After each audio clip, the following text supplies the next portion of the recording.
Did you squeeze it? You got to assist it. There it There is. you go. Oh, now the giant. Mine went back down. It's a You have- malfunction. You were supposed to stop squeezing. It's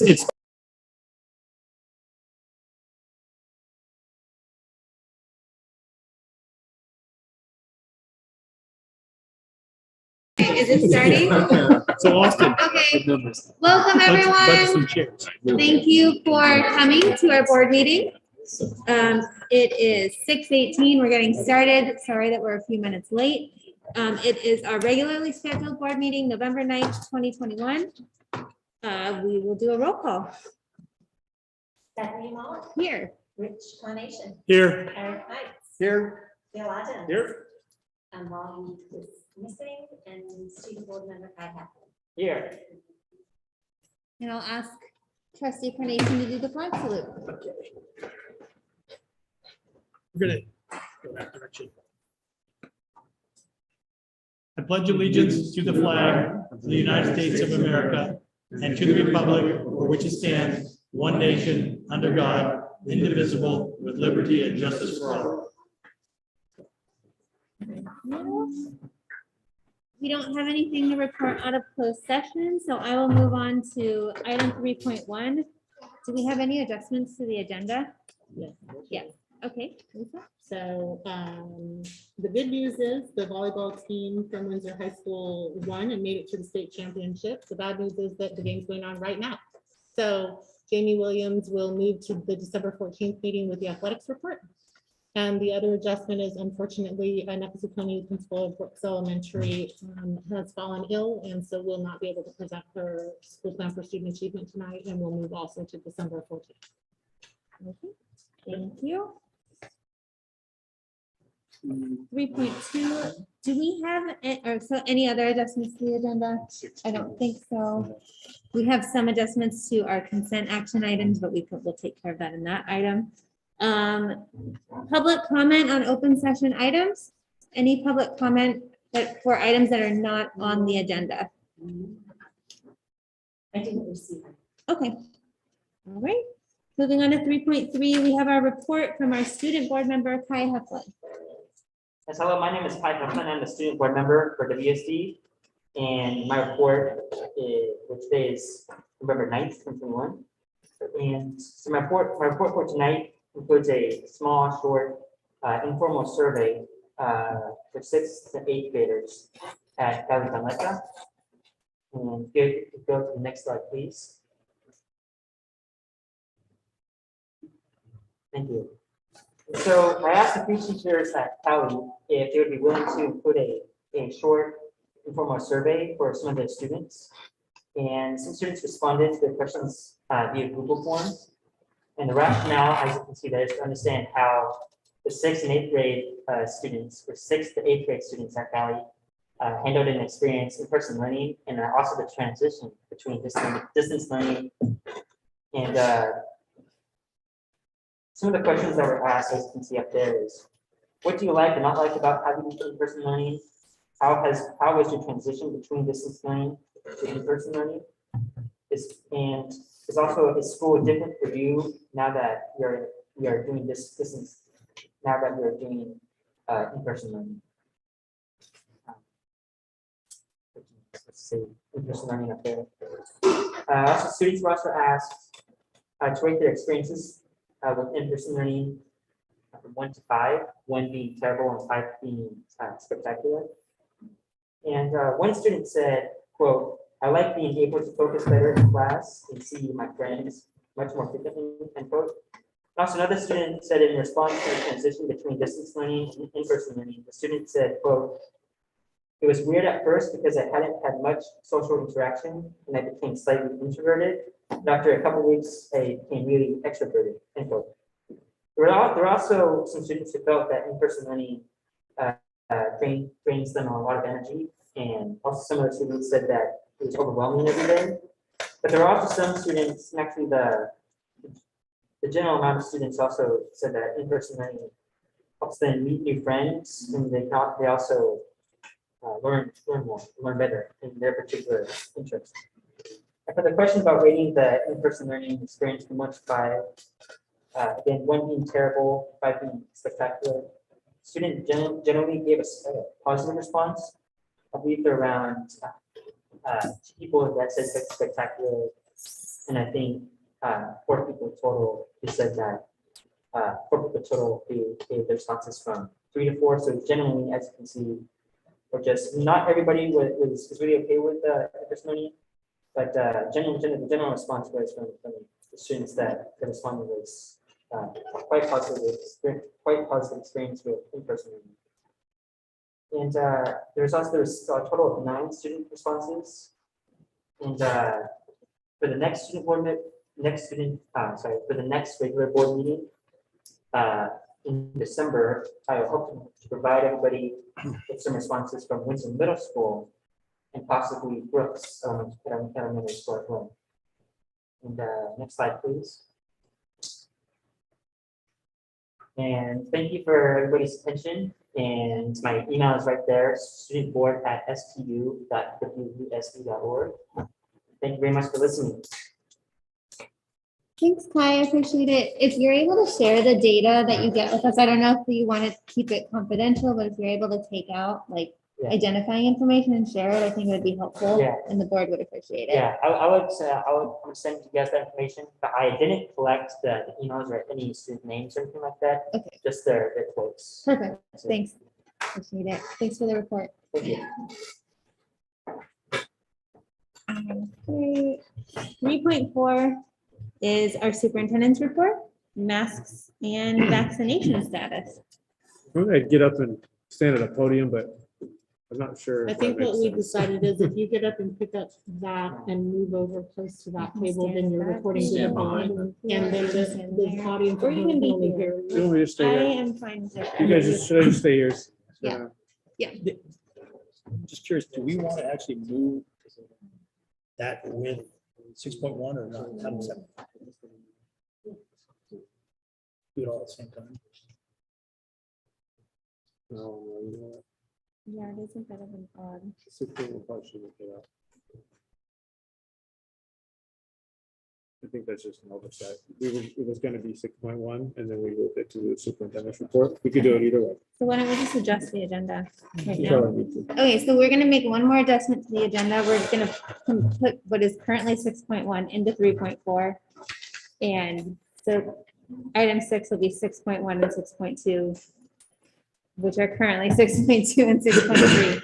Okay, Sorry. no, thank you. And then we can have public comment on this item. Okay, all right. Go ahead. All right. Well, let's jump in. So we're going to talk about masks, and we do an update every month. And then also there's quite a bit that's going on with regard to vaccination and the governor's mandate. So we're going to kind of go through some of the stats.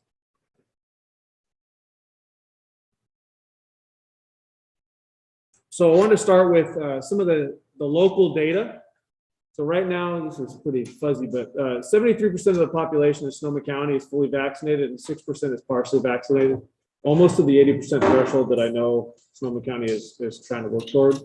Currently, 21% not vaccinated. Could I ask something along the way? So it was just recently that 5-year-olds up to 11, so very few of them have been done yet, but they're Right. still included in this. Yeah, it is actually. So this was pulled from today, November 8th, from the Sonoma County website, and it says percent of the population 5+ vaccinated. Is there a report that excludes those 11 and unders? Not on the website that I was at. Actually, just as a clarification, it could be one or the other, but I brought that tonight. It says that 73%, it says percentage of population 16+ for the 73%. So that's, maybe they have a typo then, because that was pulled directly from their site. Got it. Just It could, it could be. could have just changed it. Yes. So that's as of today. So next slide actually goes over some more stats. So if you look, really just, if you can focus on the top, but I'm going to focus on the bottom graph. So the bottom graph shows the new cases per day per 100,000 residents by vaccination status. And the red line is people who are unvaccinated. So those are the number of new cases of people who are unvaccinated. And currently right now it's about 28 per 100,000 new cases for unvaccinated. For vaccinated, it's around 5.7, I believe is the number. As of, I think it was November 1st, because we're always on a lag. So if you remember back last year, we always talked about 7. Remember that number 7 per 100,000 that got us into the red? So if you think about the vaccinated individuals, they're under that 7% threshold. Unvaccinated is much higher. So I'm going to kick it to Pete to go through our current masking protocols, because that's really what we want to talk about. And I know you guys wanted to know how we were doing in the county, because that would affect some of the decision making we made with masks. Is it okay if I stay here? Okay. So November 1st was supposed to be the big day that California Department of Health was going to come out swinging with all kinds of new mask guidance, and they did not. So no bells and whistles. We are kind of running what we have been running for months now. And with our own local exceptions, nothing has really changed. So we took it upon ourselves to do the TK5 masking, but really not much else has been altered. The only caveat I have to that is the county health order C19-25, which is a face cover exemption for small businesses or groups or gatherings under 100 people. You cannot have masks on if you can verify that everybody was vaccinated, if there are no more than 100 people, if you can control the access to the facility, and if you can guarantee the names of everybody in that gathering. But everything else is as it was.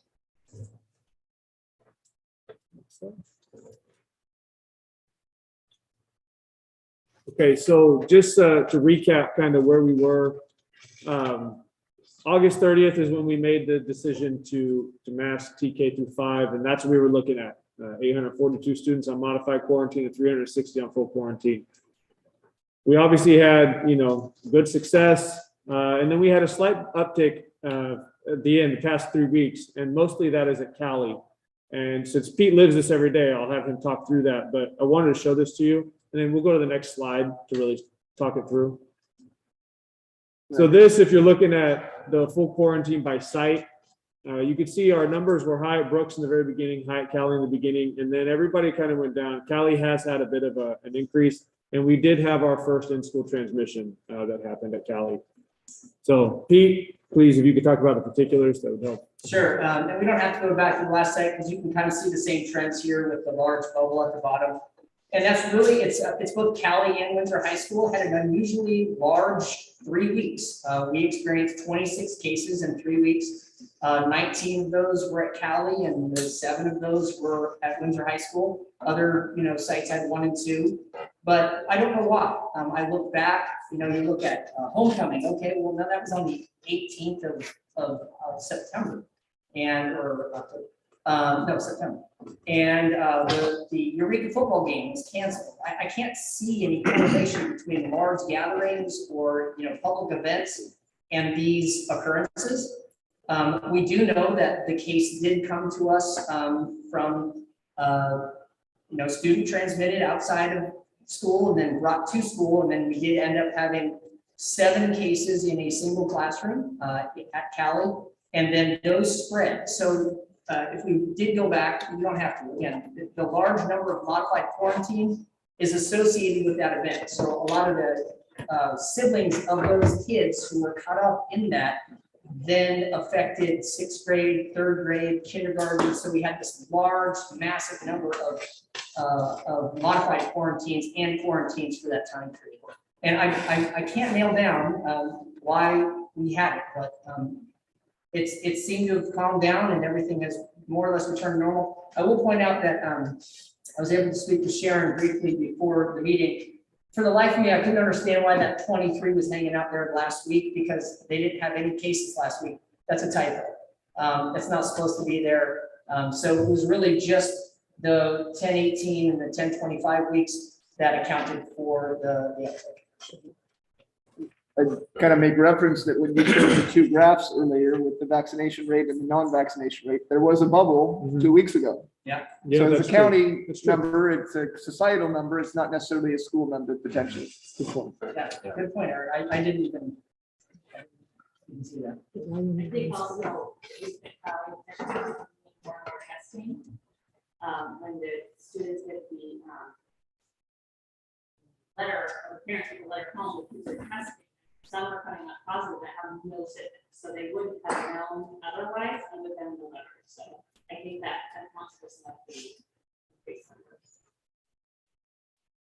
Next slide, please.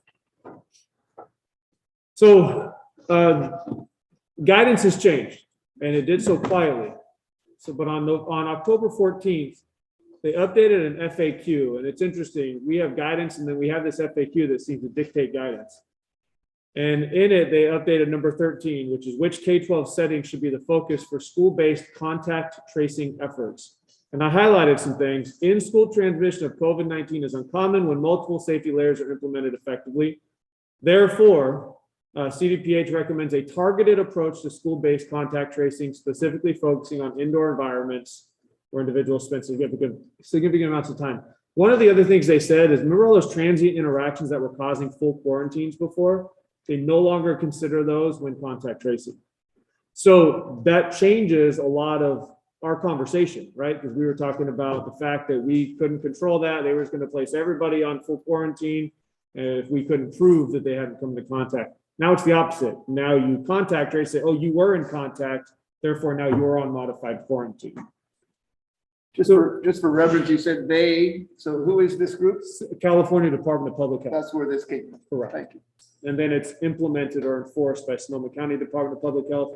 And they can be more stringent if they want to. They can't be any more lax.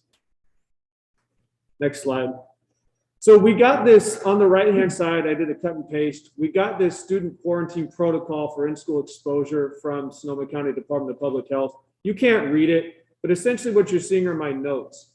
Because a student is exposed at school, it makes no delineation between indoor and outdoor. And so I actually sent a few emails and said, I think this is wrong and that somewhere it should state indoor based on the FAQ guidance.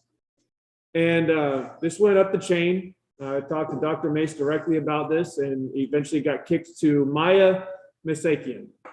And the response was no changes are needed to this document. While it is true that Department of Public Health encourages focus on indoor contact tracing, this does not preclude the possibility of an exposure occurring in an outdoor setting. If someone meets the criteria for a close contact, whether indoors or outdoors, we would identify and follow them as such. So essentially what I gathered from that is I have no idea how they're interpreting the guidance, because they're basically saying we can do whatever we want regardless of the updated FAQ. I went all the way up the ladder on this and I got no clearer than that answer.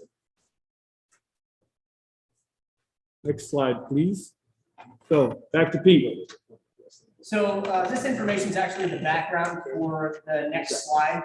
And the basics behind it, I just wanted to give the board some information and public some information on how effective masks are. And they are effective, you know, so if you average those, and I don't know if that's a thing or not, but that's like 70% effectiveness between those top three numbers there, which is, it's great.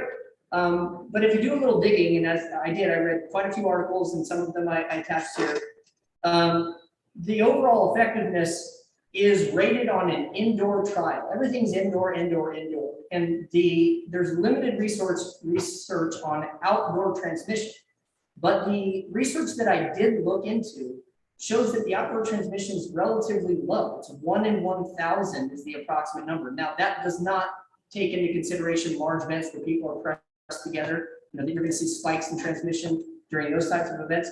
But casual, outdoor, like Jeremy was saying, transient transactions, it's basically nil. The transmission doesn't occur outdoor with the mask. And Pete, can I interject? Just at Cali, so the transmission happened outdoor, but it happened during lunch when students were seated next to each other. Yes. So, yes. Correct. That's my understanding. Yeah, there were, I think, we tracked 2, maybe 3 inside in the cafeteria, and then. Oh, yeah, yes, right, never mind. Sorry. Yes.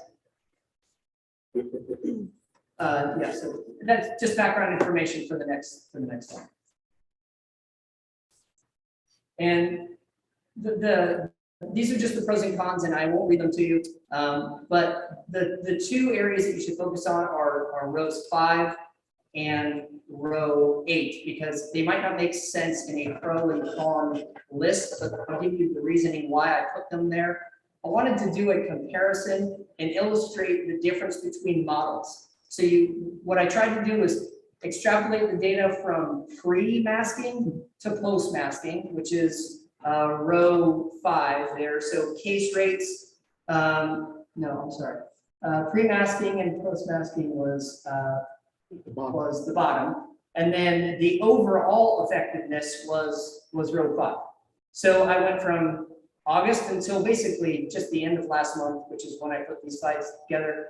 And I got it all. So you're looking at a case rate of 2.6 for TK5, and then compare that to 612, where we don't do any outdoor masking at all, really. I mean, a lot of kids do it on their own, but we don't enforce any sort of outdoor masking policy.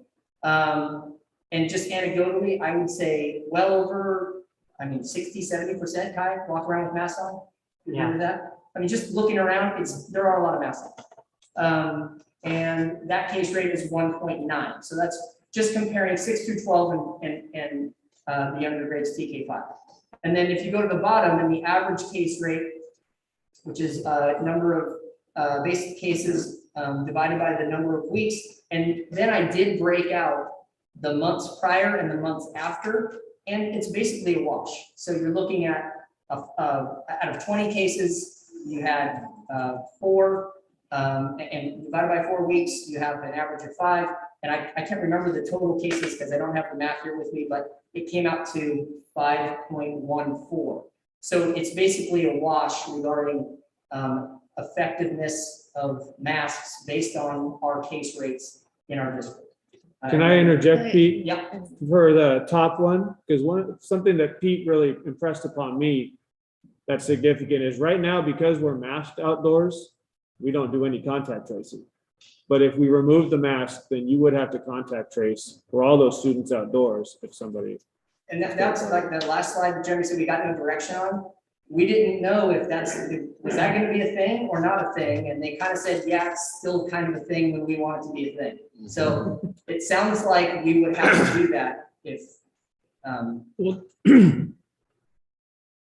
The question. The other thing I wanted to point out just in the data is you have the wash, but there was a spike in the county. So it is possible that we were able to weather that and maintain a steady rate. So, In spite of it. yeah. Well, those numbers are in these numbers. I mean, they were accounted for in the average. So Okay. they're all accounted. So that includes the spike, it includes pre-spike. So, I mean, but yes, we don't know how effective our measures were, our outdoor measures were, because we were engaged in them. So. would I be incorrect? Some time ago, we were looking to be under 7, right? And we're consistently well under 7 all the way across the board right now, right? I mean, average per week. Not the same. Not Is the it same. not the same numbers? The average is, and this is just kind of going, I'm gonna reach back in my mind a little bit. We're looking at like 8 per week on average. That was the last time I did the numbers. Was that? about 8 per week? So, Right. So I think they're just saying that was 5 cases. In our district. Trying to get our enrollment up. but that's at all sites. I don't have that broken out in my head. Got it. Okay. And other things that are interesting, and just that might just be of use is I've been talking to different people. A lot of people don't want to change it, don't want to confuse our parents. They think it's just hard to change things that we've already started. It was hard to change it to masking, and it's difficult then to explain why we're going to change it back. And so there are pluses and minuses to all of this, but that was one of the things that when I spoke with people overall and just said, give me your overall impression of what you'd like to do. That includes other staff and colleagues. They all said changing it's just difficult. Parents, it's going to be tough on parents, tough on kids, understanding and messaging. So That was just an interesting piece of information. And I think to Pete's point, we discussed this quite a bit as a administrative team. And I think, we're torn a little bit. And so it's hard to give direction to the board or give guidance here because there are positives and negatives to this. So I think there was an idea that seemed like it could have some merit that I wanted to pitch to you. The concept of, we currently have masks. We know that the vaccine has been approved for students age 5 to 11. There's the board could decide to give all those families of students with age 5 to 11 the opportunity to be vaccinated and then potentially lift the mask mandate, because at that point, those families who are very nervous about having their children unmasked, it seems like they would be, I guess, satisfied, if you will, or the kids, they would feel like the kids are safe. Another layer of protection, and then those who feel like students shouldn't be masked, they would know the date. And it seems like it could be a potential win for everyone. So it's an offering. So when you said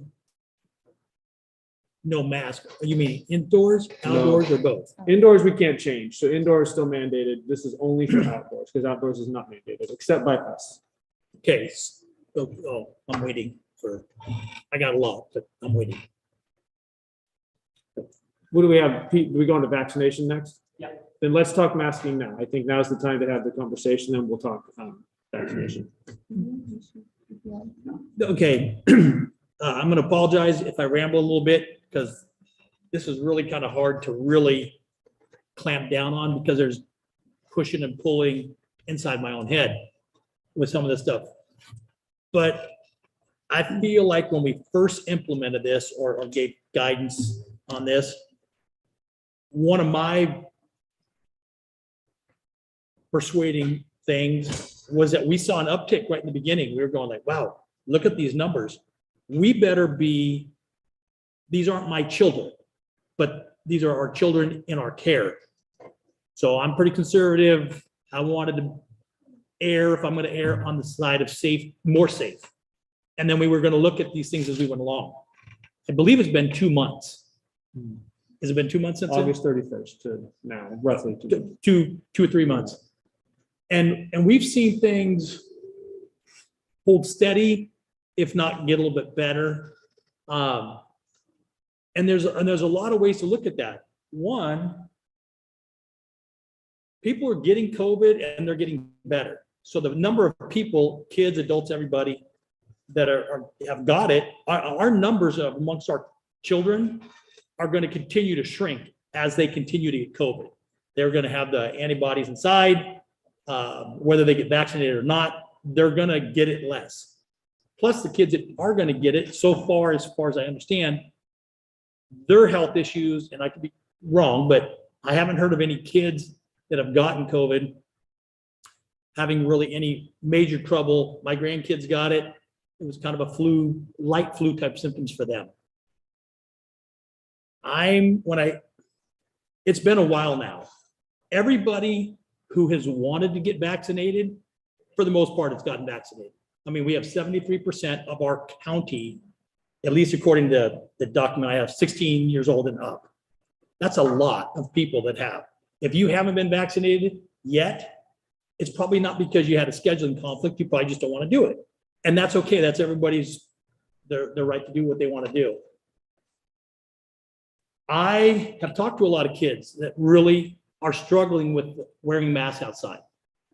And they're capitulating, but they're not happy about it. I would like to see us remove the mask outside because I see all the things are indicating going in the right direction. I mean, I will throw this out there. It's a respiratory issue. It's going to be colder. People are going to be more inside, going to have issues. I mean, I know a lot of people were talking about the South and how they weren't wearing masks and whatever. I, as a missionary in the South, during the summer, you aren't outside. You're inside because it's cooking and the humidity is through the roof. So you're inside. We have the flip now. We're going to be inside. And so I would like to see us remove the outside stuff. Let's let the kids go outside, let them take the masks off. The likelihood that they're going to get anything from outside, I think, is low. I think it's worth us going that route. I got other things, but I think at this point, that's where I'm at. Thanks. Anyone else want to comment at this point? I'll wait until we get the rest of the presentation. Okay. Well, I think Jeremy did ask For- us for to masking, make a this is- decision on masks at this point. Rest of it's vaccination. Okay, I've got to disagree with Rich. Okay. What I would suggest is we've made great success. We don't know what we don't know. People haven't gotten sick. I just don't concur with you that, you know, people can choose to be unvaccinated. I think it's unwise and unhealthy for everybody. What I'd like to do is have the children remain masked with the families knowing finally how to do it through the end of this semester. And during that period, get that piece of who's masked now in our care, and that's our 5 to 11-year-olds. It's our elementary kids. And give them the opportunity, should they choose to, and I hope they do, to their parents to get vaccinated and then revisit this. We have a week of school next week. We're off for Thanksgiving. We have 3 more weeks of school. And then I think we come back in January and perhaps we can give this guidance at our meeting on the 14th of December. If we continue this positive trend, I would very much support what you recommend. I think right now, we don't know what we know. And I'm concerned because as I understand it, our mandate now is elementary TK5s. And that is the one sector of our population that, as far as I know, we're just starting those vaccines, right? I see some elementary teachers last week. So in that respect, I hear what you're saying and I get it. I just, what I'd like to do is get this last phase of, for our crop of people in our care, half of those kids haven't been eligible to get vaccinated until now. Right, the older kids, we have the secondaries. So in that respect, it's heartfelt, and I know, and you know, I presume good intent when you say it. I just think I'd like, if we could, to consider visiting this for an action item on the 14th of December, so that we could have that vaccination brief to our elementary students. Can I go next? I'm kind of leaning in the direction that Bill's talking about a bit. What makes me the most nervous is the holiday season. And it's not necessarily the transmission that will happen from kids playing together in the yard or being at lunch together. It's families gathering and it's travel and it's, you know, going to Mexico, going to wherever they're going. That a lot of our families do during the holiday season, whether it's Thanksgiving or Christmas or, you know, whatever holidays we choose to observe. People are going to be feeling more comfortable in that setting. And then potentially those kids that haven't had the vaccine or that haven't been as careful maybe could potentially bring that back to our school. And that makes me a little anxious. In the past, we've had spikes like that, you know, prior to vaccines and prior to masking and requirements at school. And I just don't want to go backwards if we can avoid that. So I would tend to lean, you know, I don't know, the semester is the right time or how we decide that, but if we can get past the next month or two, maybe reevaluate at that point to see if we've had any of those transmission rates change. I think that's the best step at this point. And as Pete mentioned, most everyone now is doing this and it's commonplace and we're comfortable with it for the most part. Of course, not everybody likes it. I don't like to wear my mask all the day long. Here I am 4 hours more wearing it again. It's difficult. We don't choose to do this. We don't want to do this necessarily, but we do it for the good of all. At least that's how I choose to do it. And I hope that our families can support that for the next little while, and then we'll reevaluate at that point. Yeah, well, thank you everyone for your thoughts. I've definitely thought a lot about this. I mean, we don't, as you saw earlier in the presentation, we don't exactly have crystal clear guidance from public health on what exactly we should do. And so that's frustrating because it's like, okay, well, then we have to really make sure that we're doing the right thing because we have to think about the students and the staff and like our kids and how we're protecting them and taking care of them during the day. But I think at the same time, I do feel that pull towards wanting to return to normalcy and like wanting to take, like, we want to be safe, but we also want to be reasonable too, and not get stuck into doing something just because we get used to it. So it's like weighing all of those things. And so I think that giving people, like I have an 11-year-old, he's now just eligible to be vaccinated and is going to get vaccinated. I think having a time period where anyone who is planning to get their kids vaccinated has the ability to do that before we remove the masking outdoors, I think is probably what I feel most comfortable with as a parent, just knowing that that extra layer of protection will be there if a student decides to unmask at school. So I think I would also be open to unmasking if the case rate were really low among unvaccinated people, but like I'm looking at the numbers now and it's like the difference is this and this between vaccinated is currently 5.7 per 100,000 and unvaccinated it's 23.8 per 100,000, and that's like includes our 5 to 11-year-olds. So I think from just a safety perspective, I would wait until the kids come back from winter break, because I think that if they are going to get vaccinated, they will have many opportunities to be vaccinated by then. I mean, I think pretty much anyone who wants to can be vaccinated this weekend with their first shot. I mean, there's clinics at schools, there's clinics at doctor's offices. So I would highly encourage those parents who really want to do that to do it soon and get that process started. Yeah, so I think that's where I'm at, is that I would even be willing, I don't know if the rest of the board would be willing to do this, but to kind of set return from winter break as a firm date today, that we're willing to change from the outdoor masking policy from K through 5, because I think we will have had the vaccination opportunity, but I don't know that I have total Well, it agreement. takes at least 4 weeks for the vaccine to get your second dose and things like that. For the kids, I think it's only one. Well, so it's, they get the vaccine, then it's 3 weeks to get the second, and then 2 weeks. You're supposed to wait So before it's that, yeah, effective. 5 or 6 weeks. I that thought would- for the young, I don't know. I This- believe I read something where it's the younger kid is only getting half or one. You're getting a It's a smaller third of the amount. dose, but I Oh, mean, I but know from it's over my, twice? yes. Okay, maybe I misread it. yeah, So, okay. so. So, Steph, before we have a further conversation, maybe we could ask if there's any public comment, including by our staff right now. Let's maybe hear on this issue, Great idea. and then I'd like to revisit that too. Okay, from Mr. Disney. we'd love comments. Okay, please come up. There's a microphone, but I think you can just stand kind of closer to here and it will still pick you up. Sorry? The mic is picking heat up, great, so. Okay, anywhere Oh, there's a over micro right there. I think you just come forward a little Yeah, bit. just like right Just there. come on up. See that little, the round circle right there? This is your life. yeah, wherever you like don't feel super We're in the mosh awkward. pit now. The microphone. Oh, that's the microphone. Yeah, Okay. Yeah, it'll pick That's you up. right in You my can face. go wherever. you I'll feel- just be right here, guys. Merry Christmas.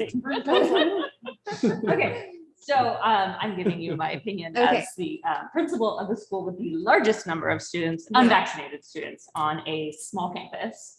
I feel like we've done the best that we can as a district. I'm really proud of the district for implementing the safety procedures that we have and the extra masking for TK5. This is scary. It's still scary. There's still a lot of anxiety. The kids really know, a lot of them, it doesn't even faze them. You know, I see about 900 of them every day wearing their masks. They're okay. It might be inconvenient and a little uncomfortable at times. And yes, do we have some kids fighting it every once in a while? Yes, but it's really every once in a while. So to change it right now, when we're on the cusp of vaccinations, and we're also going into the holiday season, I think would be irresponsible. I also think it would be very responsible of our district to wait till after the holidays to look at the data. I would say at least 2 to 3 weeks after the holidays to see what the data is saying, because all of the transmissions at Cali, all of them except for that one class, were from outside. And I would say 90% of them were from family gatherings. Most of the kids had very little symptoms. And there might have actually even been more had we been as meticulous with the testing at the beginning, but we couldn't because it was all new. So I really feel like we're so close to going over that hump, and to take it away too soon would just be irresponsible. We have a lot of parents that are still very uncomfortable, and it does sound easy, like, yeah, we'll just go get our kid vaccinated this weekend, and then 2 weeks later or 3 weeks later we'll do this. But you know, life happens, things gets in the way. It might not occur as quickly as we would like. But I do think we're so close. I do agree that after a certain amount of time and after reviewing the data from the holidays, I think it would be time to remove that outdoor masking, because we do have to get back to normal, but I am very reticent to do it too quickly. Can you speak just really quickly too, Sharon? I'm curious about the implications if you were required to contact trace if masks were removed for TK5 outside, what that would look like. It would be impossible. It would be impossible. There's no way, because the kids can't remember who they sit with. We have them now in assigned seating at lunch, at break. They have so many rules and regulations they have to follow. We wouldn't be able to say, well, who did you play with? At what time? At what structure? We can't look at the cameras and try and figure out which. It would take us, at the beginning of the year, it was taking us so long, it was overwhelming. The admin staff, you know, all they did was COVID. And now we've got 2 MAs. We have our nurse, we have another nurse that's coming, we have a volunteer nurse, and we still have a hard time keeping up. So it's a lot of work to be able to properly do this. And I feel like we owe it to our families. And these are, like you said, Rich, they're our kids, you know, Right. These are our kids, and we're so close. I just don't think we should take it away.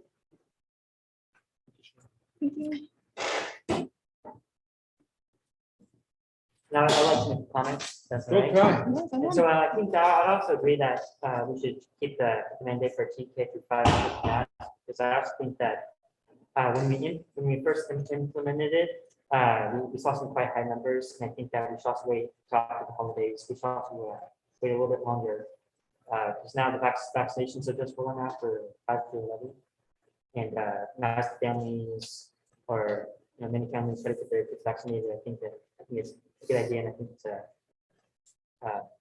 just try to keep more of the safe, and also try to keep things a little bit more steady in terms of making sure we have just keeping everybody safe and keeping these TK through 5 kids, TK through 5th graders safe and all.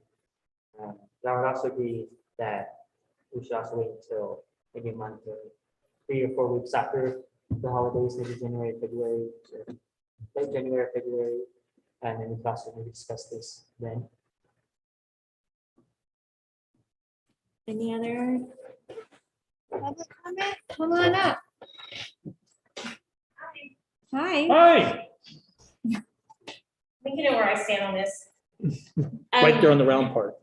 Right here, No, I'm just kidding. 6 foot, Yeah. 6 You foot. can stand wherever Okay. you want. So, I think that mass choice outside would be great. There are kids who are fine with it. There are probably a lot of kids who are fine with it.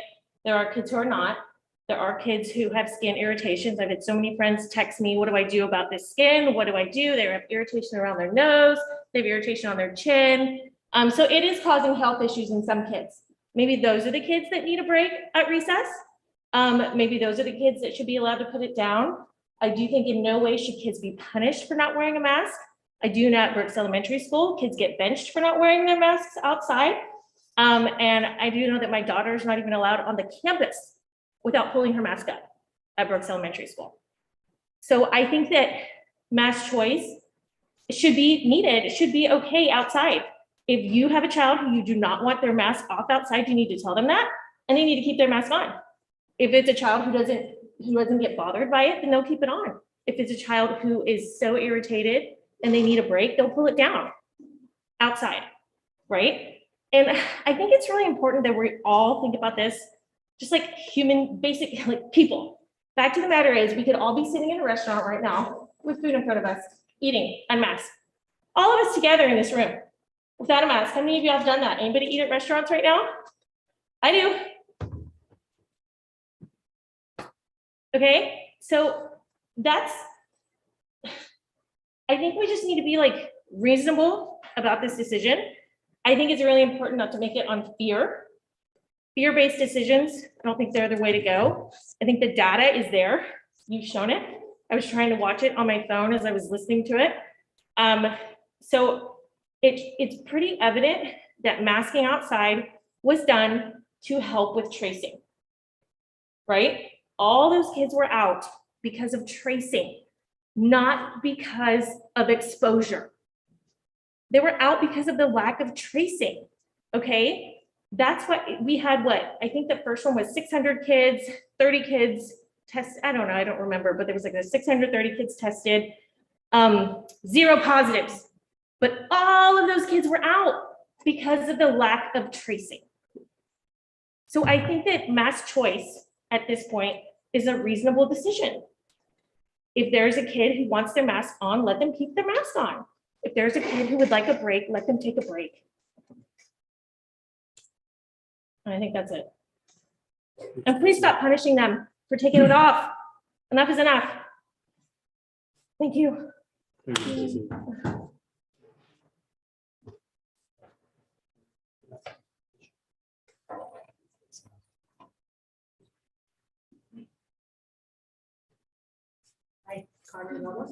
What about face shields?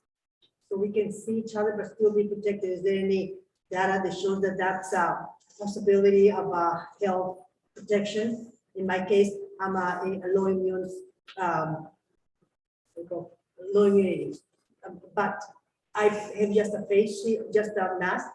But I'm thinking a face shield. That was my first choice when I first came back to work. But I think, would that be okay? No mask, but the face shield. Will that be? Are you talking about inside or outside? Inside. It's not allowed. Not as a parent, but just as a regular person. Somebody answer. Or Pete, do you want to answer? I mean, So currently, we don't have any real exemptions for masking inside. In fact, Deborah and I were just talking about this earlier.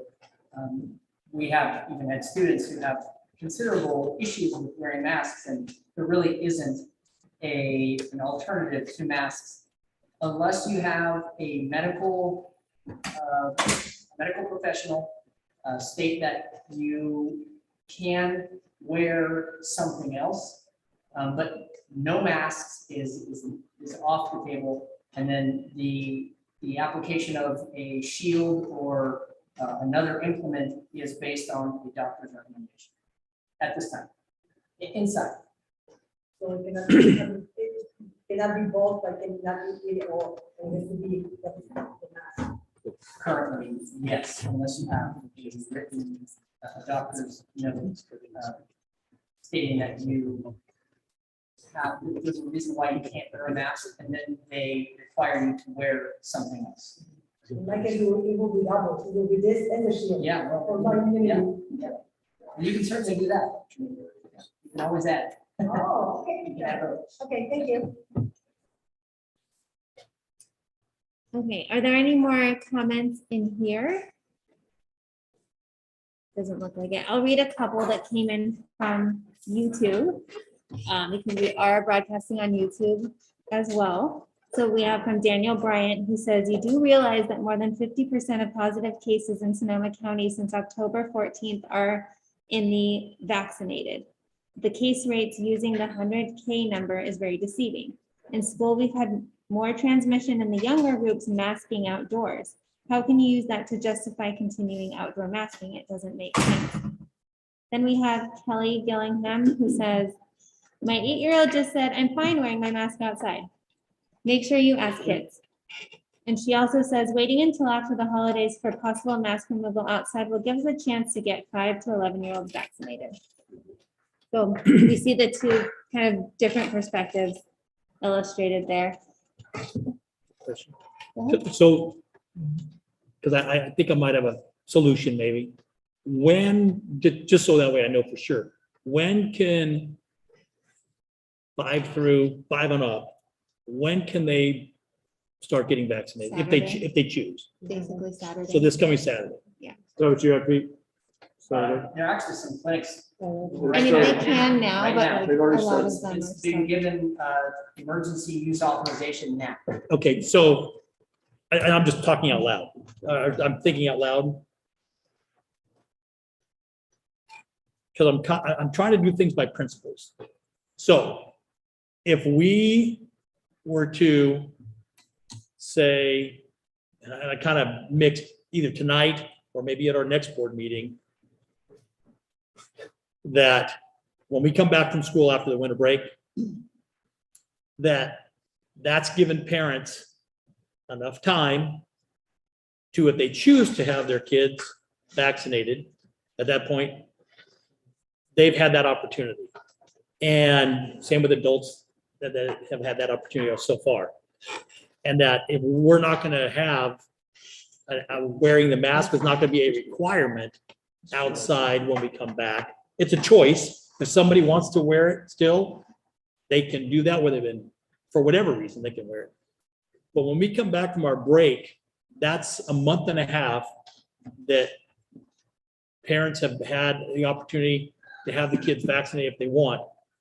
And then, so when we come back, people have had the opportunity to protect themselves if they want to be protected in that manner, continue to wear a mask if they want to in that manner, or not in that manner.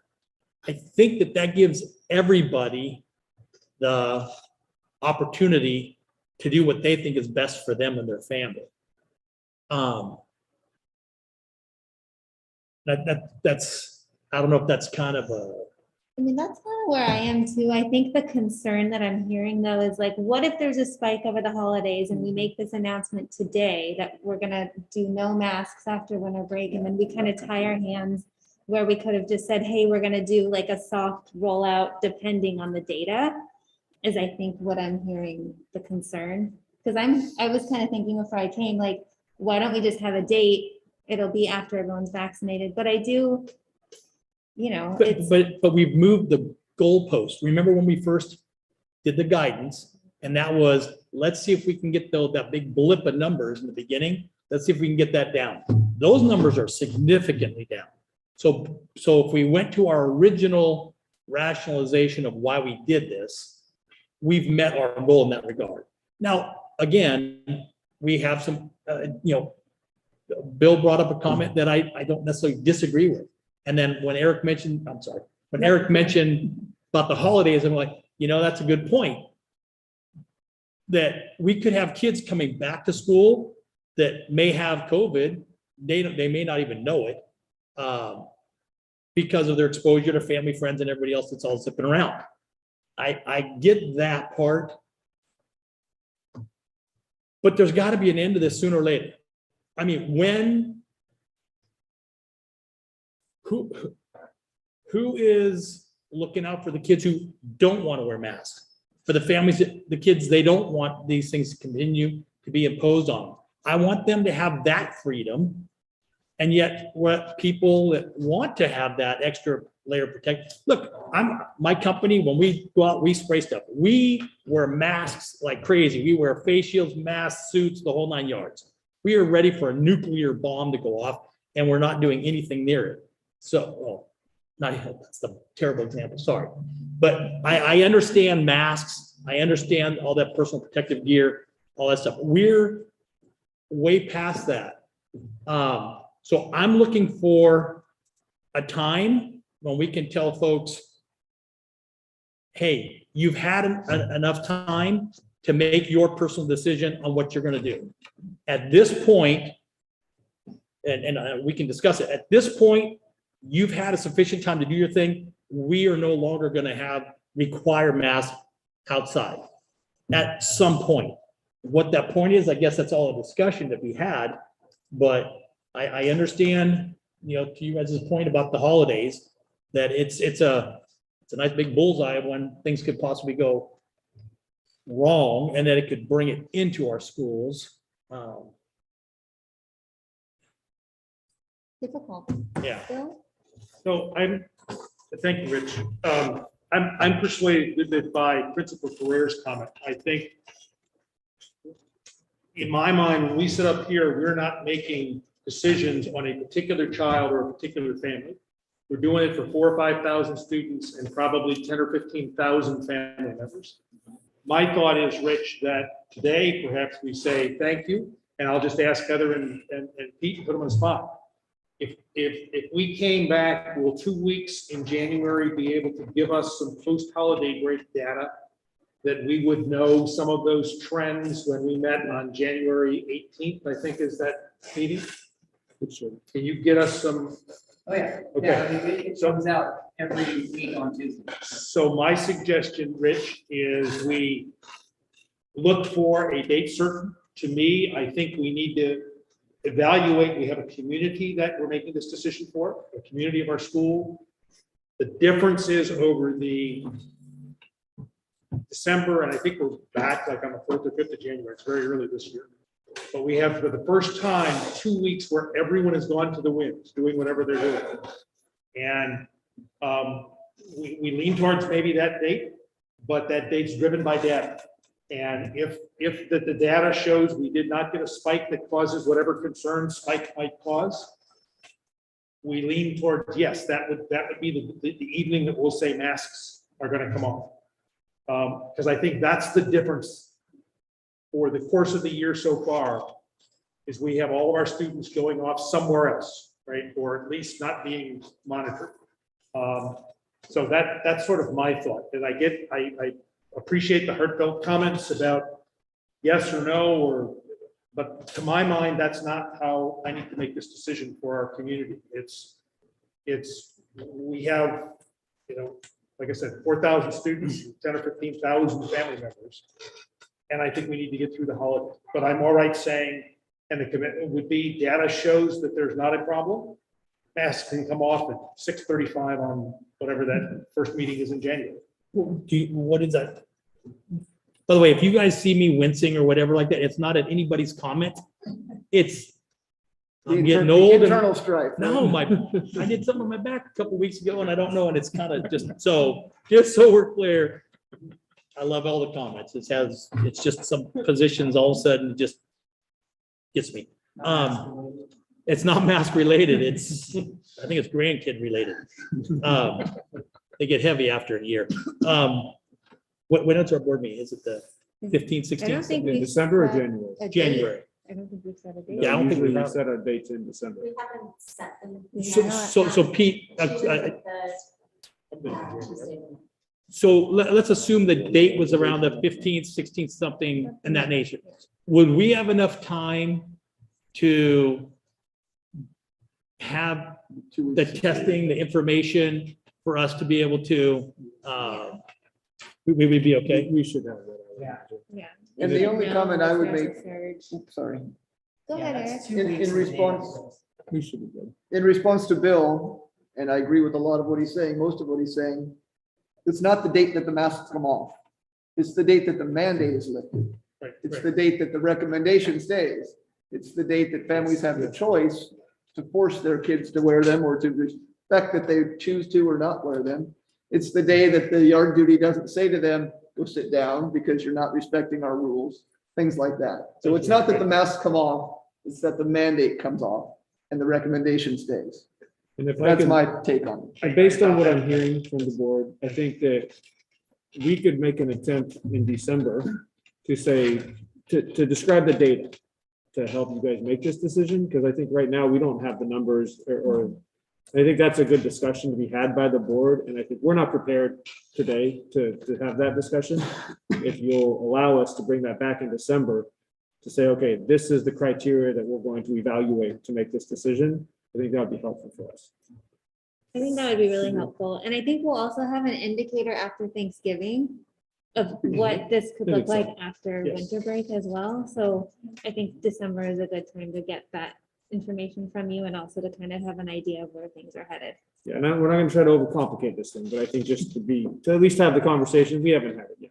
So I think it's, I mean, because part of what I'm wrestling with is that your first screen with the highlighting, it looked pretty clear to me that, hey, I thought so too. outside's not good. And yet then we have somebody way lower down the food chain who's going, oh, no, I don't read it that way. And that's the part that's kind of bugging me is because, All of us, yeah. well, I mean, I didn't want to speak for you, but it's bugging Eric too. Bugging So me. it's bugging everybody. Is that some of the things that we're asked to do, shown to do, told to do? Speaking for myself, it doesn't follow my logic. They don't, what was logical and what people were giving us guidance on last month now doesn't apply this month. I'll just use the simple one. Last year, we had to be 6 feet apart or we were going to hell. And this year, where'd that guidance go? It's in hell somewhere. So that's why I kind of, when we follow certain things, I'm like, this doesn't follow. And that's what bugs me, because I can't count on next month or the month after somebody having something else that follows logically. And when we, as the people that are in charge of these kids, have to explain to the parents why something illogical, we have to follow it anyway. It's a burden. And so I'm willing, because we have Thanksgiving coming like almost right now. I like your idea. We'll do it. I mean, I would like to just say, hey, no more masks, but I don't get to do what I want to do all the time. It really sucks. So it seems like we have consensus amongst the majority of the board to kind of wait until maybe 2 weeks after we get back to school to see if there was a really bad spike. I can't find fault with that thinking, other than it just kind of rubs against my why we did this in the first place. But I respect that. It's logical, and I can respect that. I'm going to be looking very, very hard at our January meeting to make something different. I don't know if we can kind of let our parents know, maybe after the December meeting might be the better time to do it. Probably. That, hey, kind of, here's what we're looking at, here's what we're hoping for. And, but there's got to be an end to this somehow. Somewhere, somehow, there has to be an end to it. And even if that end is, okay, everybody, you've had enough time to take care of your personal business, and now anything from this point forward it's on your own. So anyhow, that's it for me. I think I have direction for this Okay, week. I think we have a next part of this presentation. Yep, we got just a couple more slides to talk about vaccination. I just want to remind everybody that data is up on our website, the COVID portal. And so, if you have some junior statisticians out there who want to look at trends, I am happy to hear what you have to say, because I am not a statistician. Love to hear what you have to say. So yeah, the next slide is vaccination tracking update. So this is local data. This is just based on our district. And the tracking is going really well. Things have turned around thanks to Lori Monty. She stepped in and really gave me time to do some concentrated looks at things. We've taken a lot of duplicates out, and we're up to an 85.3% of our staff, coaches, and volunteers are vaccinated. That number is growing. We had some difficulty, and we're still experiencing it to some degree, getting the information out to the people who need it. Apparently, you need to have everybody needs an ID number, and not everybody is furnished an ID number, because if you're not a staff member, you don't have an ID number, and everything's rolled over from our student tracking system. So Aries rolls it in, and if they didn't have a number, which we discovered a lot of these folks didn't, they weren't getting the information, so they didn't even know they needed to submit. So we recently applied some just made up numbers. We started at 1, and I think we're now at 180. And those people now are getting the information, and we saw an uptick, which was great. And we were able to cancel a lot of people off of the list of people we suspected were not testing because they were vaccinated. And they didn't know because they didn't get the email. So one of the things that we're focused on right now is going site to site to train site-based staff on how to do what we do in Crisis Go, not because we want them tracking staff, although that is an advantage that the administrators at each site will have, that they can see their own local staff and what their status is and whether or not they're testing. But it's the same exact process for students. And unfortunately, right now, Crisis Go and AHM/Integrated Sciences are not playing well in the sandbox together, and they're not talking to each other. And so the information is not flowing the way it should. So Lori and I are doing all of the work, and then we're pushing it out to sites because we're actually just going person by person and checking their status to make sure they're testing or not testing. But the overall status is great. I just sent Chris and Jeremy both our numbers today. It's a little up from last week, and we do have that, you know, sometimes somebody misses a test and they were scheduled at one point and then they didn't get in. So it's 16 this week, it was 12 last week. And I will start going around site to site, having individual conversations with the staff who are not currently testing. And I think we're going to be where we need to be certainly by the end of this month. And I think that's all for that slide. Students, just so you know, we did send out a second request for students. We got a great response for up to 341 out of 3,500 students. And all over the invitation this is not a requirement at this point. You know, you can just submit if you want. It does help us when we have cases to see if the student is vaccinated or not. And we got 2 negative emails and then 71 or so parents have to submit. Next slide. And so this is the big news right now from California Department of Health, which is antigen. This is really going to change everything in terms of attendance for our staff and students. PCR testing and lab delays have left us with oftentimes 7 days, 8 days where kids are out because they had a runny nose and a cough, and it's just terrible. And California Department of Health came out and said, you know what, we're going to use antigen tests. And my own situation, I was a little leery of this until it was explained to me. And dot number 4 down there was what they said. I had never heard this before. Antigen tests are really effective at determining whether or not a person is infectious. Had somebody said that to me, I could have put my case together just like that. I'm vaccinated, then I got COVID. I had contact with 73 people and nobody, and a couple of them masked off in an office, nobody got COVID. Wonder why that is? Well, the reason why is I had a PCR, which proved me positive after my negative antigen. Antigen said, you're not spreading the virus, you're not shedding, you're fine. PCR said 1 in 100 million parts of you has COVID. So did I have COVID? Yeah, I did. And I even had some symptoms, but I wasn't shedding the virus. And antigen's really effective at telling us whether or not we're shedding virus. So we are now going with the antigen test, and it's going to be a game changer for us because we did today, I think we had 29 kids come in for antigen tests, and we got them right back into class, and that is huge. And that was really a game changer for us. And this is something Jeremy and I are kind of working on the outside, trying to figure out how we can do this. And we had figured out something with the nurses, but this is a superior product to what we are going to come up with. It was very timely. It was, We were having yeah. a conversation Literally like 2 days later. So maybe I missed it. So when you give them that test, how long does it take the antigen to know? 10 minutes. So literally, kid can come to school, you test, you're good. Student or staff, you can get them right back. Staff is big as well. Yep, staff is huge. We had that happen with a couple of our athletes at the school I work at. Got a positive test, took the antigen test, they seemed fine. Continue with practice, go back to your team. We're not worried about it. Otherwise, we would have canceled the football game last week. Yeah. Much different scenario than it was 2 months ago when that happened for many schools. Yep.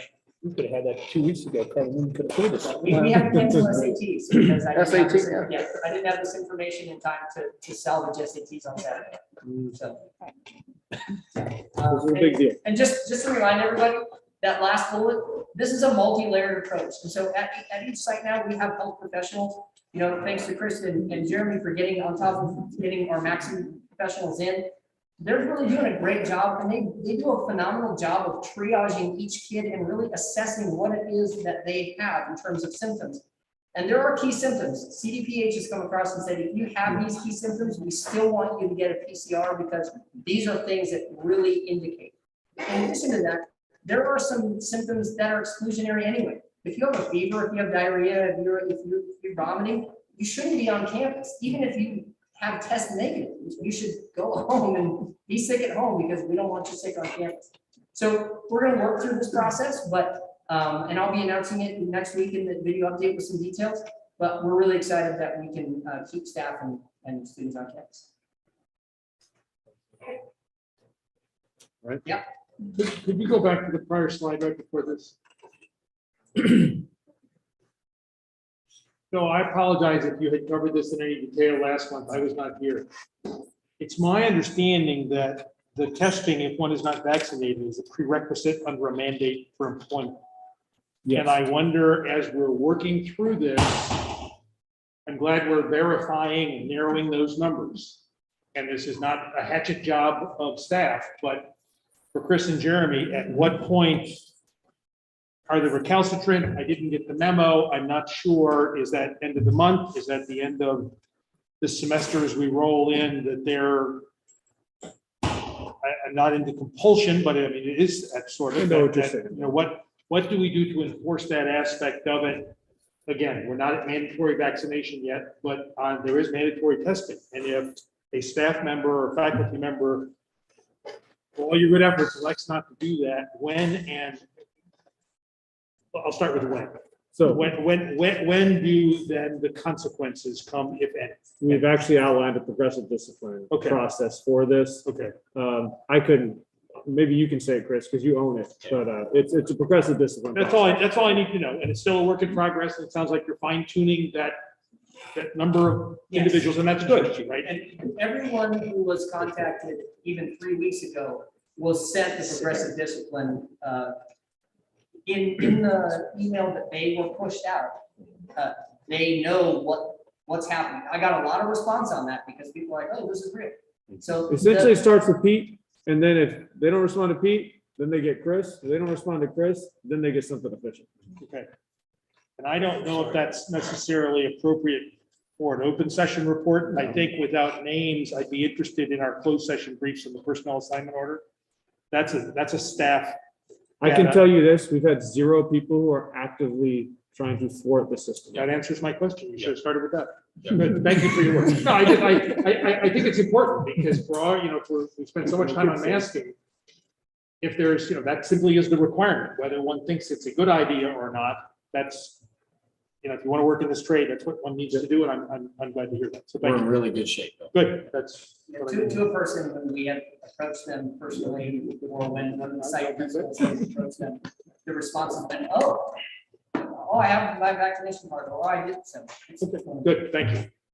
That's good news. All right, is there any comment? I think we're done with full comment for the moment.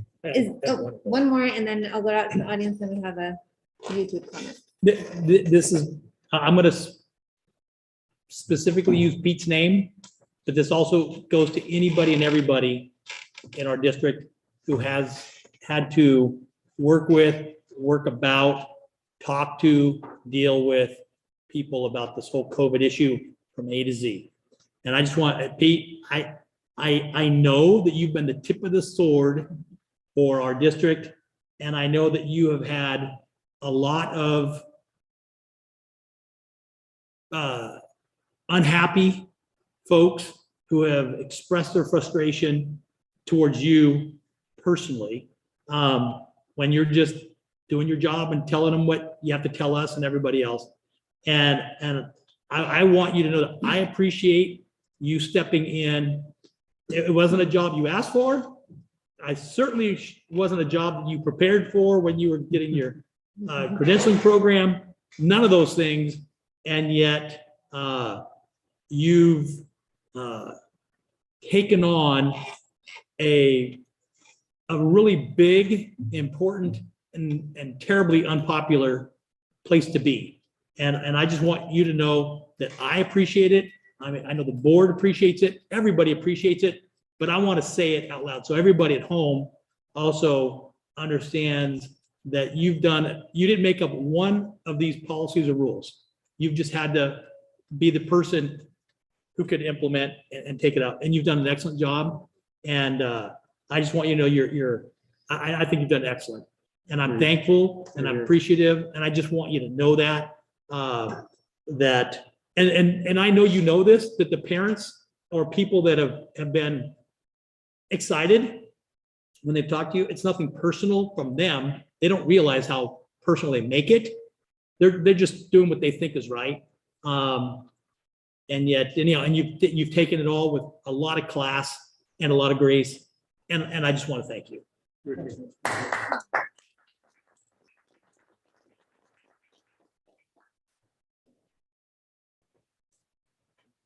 Any comments from the public on this part of the presentation? We do have one question. It's if antigen is very effective at detecting viral loads, why is staff still mandated to use PCR tests? With our weekly tests, because we have that period of time, it's a more accurate test, and so we decided to go with the PCR instead of the antigen for the weekly updates. And the athletes as well. Okay, so for staff and athletes, we're doing PCR for weekly Yeah. testing We're continuing with the PCR. because it's more accurate. It's just I mean, it's a more, it's going to tell you if you have COVID or not. It's definitely, you might call it overkill. I mean, this is a discussion we can have. But it's certainly the more accurate. When I think about wrestlers, wrestling's coming up, and they're going to be, all over the mats, no masks. So I'd like to know if I was wrestling another athlete, I want to know if they had COVID, even if antigen is a really good job, does a good job at determining. I mean, you're right in the face of this other individual, and I think it's important. And then for the staff, we just use it as you have that grace period, you have that week long to determine. So it's not like we're up against getting that person back to class. If a staff member is reporting a symptom, then they can use antigen to get back to class, but we're using it for the proof of vaccination slash mandate to have the test. We're using the PCR test. And I can also add to that, those that need to test per the mandate, doing the PCR test in their testing locations, just allow for a streamlined process of those data and those results. We don't get, antigen tests don't get processed through AHM the same way, and we don't get them in crisis field. Correct. So we need to see them in order for them to be logged and processed, unless it would be changing our system completely at this point, like midstream. Okay, got it. Thank you. So let's say I take the test and it says that I have COVID. I don't feel sick. I'm asymptomatic, I have nothing, whatever. Yeah. Can I take the antigen test? And if I'm not shedding, then I'm back in? Currently, What is that timing? currently any positive test is taken as a positive, and then the quarantine period starts regardless. So the positive antigen or positive PCR, they don't disprove with one or the other. A positive is a positive. That's been the guidance so far. That may change, but it hasn't. So regardless, if you got a positive PCR and a negative antigen, you're still going to have the quarantine. Okay, I misunderstood because I thought you said that they could come to school, take the antigen test, and if they weren't shedding, I think that was the word you guys used. Yeah. Then they could go right to class. Yeah. So did I miss? So that's symptom. So if a student or teacher is presenting or a staff is presenting with a symptom, something suggestive of COVID, they can go in right now and get an antigen test that will help us determine whether or not they are carrying enough viral load to infect others safely enough to get them back into class that day. If they get a positive, they're still out. So that they start quarantine immediate, positive antigen, just like they would.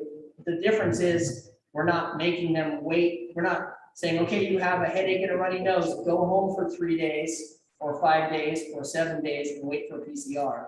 We're saying we trust that this test is enough. Now, on the other side is. I the get it weekly now. The other side is the weekly testing, which we do every week, which is a requirement based on the mandate. And those antigen tests don't roll into crisis code. We can't see them. We can't use them to track. So it becomes a little more difficult in terms of our system, and we're not time bound. So we prefer the more accurate test. Got it. I understand the difference now. Thank you so much, Pete. I think we're done with this item. We're gonna move on to 3.5. A long update. from you. Yeah, Good information. We need to hear it. yeah. We'll move on to staff association reports. Do we have any tonight? Yeah, no, okay. Item 3.6 is the Board of Trustees report. Do we have anything to report? I know I have a couple things, but I'll defer to my colleagues first. Shared a couple things that came in with you, the holidays. I Right. think we could talk about some of that maybe. I wasn't planning to talk about the emails that I got. That's- But, oh, I could though, a couple, so, but do you have anything, or I'll go first, I guess, since I'm already kind of talking about it. So I wanted to recognize the Scarecrow event that happened on the town green. Over the last few weeks, it's something really fun that our town does, and it's a collaboration between C-Star, the We Foundation and the school district. So it's just a really nice artistic, creative outlet that I know a lot of people enjoy going to see. The second thing I wanted to say is that a few of us are attending the California School Boards Association conference in San Diego at the beginning of December. So we're really looking forward to that. And I think we always enjoy going to different sessions and seeing what other school districts are doing and getting ideas and kind of seeing how they align with what we're working on. So I'm sure we'll have things to report back at our next meeting after we attend that event. And Kai is going to be going with us as well. So it should be very fun. I wanted to ask, have we made any progress on Spanish translation for our board meeting? Ask Jen. Had a discussion about it. It's part of the bigger picture. Mhm. It's part of, we can get somebody to come and translate at the board meeting. In fact, I think Carmen, she's still here, is somebody who may even offer to do that for us. But the bigger picture is we're not able to translate the agenda and the packet. So if we're not able to translate the packet to send it out to the Spanish speaking families, how do they know to come to the board meeting together? And is that because of the timing constraint? And lack of translation really at the district office or available to the district office or the community liaisons around the district. Mhm. You know, their biggest job is for IEPs and 504s and that kind of thing. They really don't have the extra time to do such a massive job as the board. Well, if that's something we can look at again in the near future, this is how we can work around timing or whether staffing options. That's something I would like to look at. I'm curious, connected to that, does Board Docs offer at least a template translation for us that we could then just put some headings in potentially, or is that not available Not through that I the? know of, no. That was part of the issue when we really started to look into this, because we figured we can get somebody here, right, to translate what we're saying, but then we started to think about it holistically, and this is a more major problem. How do you notice the public when it's not in the correct language and have them come to hear the translation? You know, it's interesting. Sometimes you don't realize that there's a challenge until something's brought up. I just kind of assumed that information was out there because it's everything else seemed to be put out there. Right. I would like to see us try to figure that out. I think that's important. I do too. Yeah. The other update I have is that I am meeting with Laurel Green, who is our public affairs and community engagement representative through CSBA. So we're going to be meeting, I think, next week and just kind of checking in. That's a on different one. we also have a Laurel Green who works in our school district, but this is a different Laurel Green. I know, I'm thinking the same thing. Whenever I get emails, Learn something new. Yeah, yeah. I think that's all I have. I know you had something and then, Go ahead. Nope. Yeah, the only thing that I brought it up a long time ago and with everything, we all got busy and whatever, but I'd like us to try and put on our next board agenda or one very, very soon, where we can discuss, start to get some community feedback, reach out to the Huerta family about possibly naming the middle school gymnasium after the teacher who, our old gym, the old middle school gym was named after him. And then when they moved sites and whatever, it didn't follow. And I'd like to discuss that. I don't know if the family would be interested in that or not. I don't know what all the proper steps of that would be, but I'd like us to be able to begin discussing that and see if we can do something along those lines. we do have board policy on We have board naming and policy, things like yep. that. We'd have to look into that as well. Policy subcommittee could check on. Oh, I do have something. I didn't know this, but when Bill, when we were on the county committee for reorganization and all stuff, what we get to do is we just get to vote for that person. We're actually not on that committee. Didn't realize that. So anyhow, so I got a thing to vote on it. And so that was, so we voted. anything else? Nope. Okay. I do it today, just because I wasn't here before. As you know, I do a good bit of connection with the visual and performing arts community. I know Eric was there. I don't know who else had gone. But our high school had the first live theater performance in a year and a half in Sonoma County with Puffs over Halloween weekend. And Nueva was doing it. It was quite nice. I cannot tell you how many people we were down a couple of Fridays ago at the Rancho Catati Theater Tag Athletics and Gymnasium building. Their $52 million building in front of the ranch.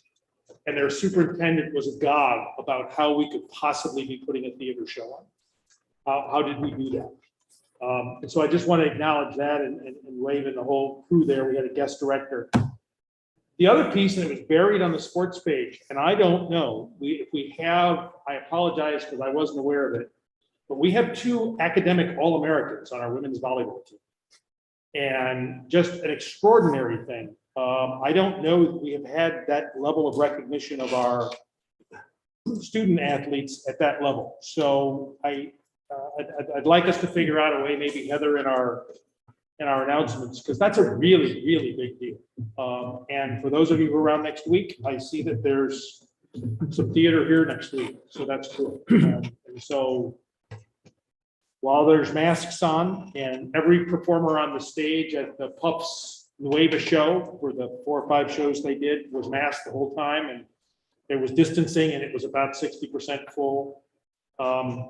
Much like our COVID protocols, we are getting back to normal, sort of at the cutting edge of things, and I like that we don't forget that. I mean, we spend a lot of time really sort of making sure that our stuff is aligned and hearing everything, but we are so innovative and out in front compared to other places. And I think that's just part of our culture. And so thank you for that, the people who were involved in what I talked about it, and everybody who's here.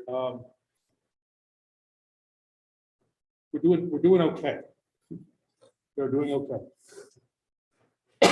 That concludes my mission. Well, that reminded me, because I was gonna just say, we have so many things that we're working on and that we don't talk about at these meetings, and Bill reminded me that I'm not gonna touch on what we're doing, but there are just so many things that are happening, great things that are happening in our schools right now, like performances, the sports, like there are amazing, like unprecedented things happening.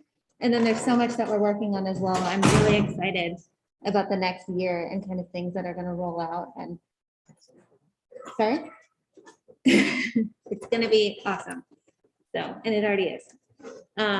Moving on, 3.7, approval of minutes for October 19th, 2021. Do I have a motion? I'll motion to approve the October 19th minutes. Do I have a second? I'll second it. Any discussion? Okay, I'll just take a single vote. All in favor? Aye. Aye. Any opposed? Nope. Okay. 401. Thank you. We'll move on to consent action items.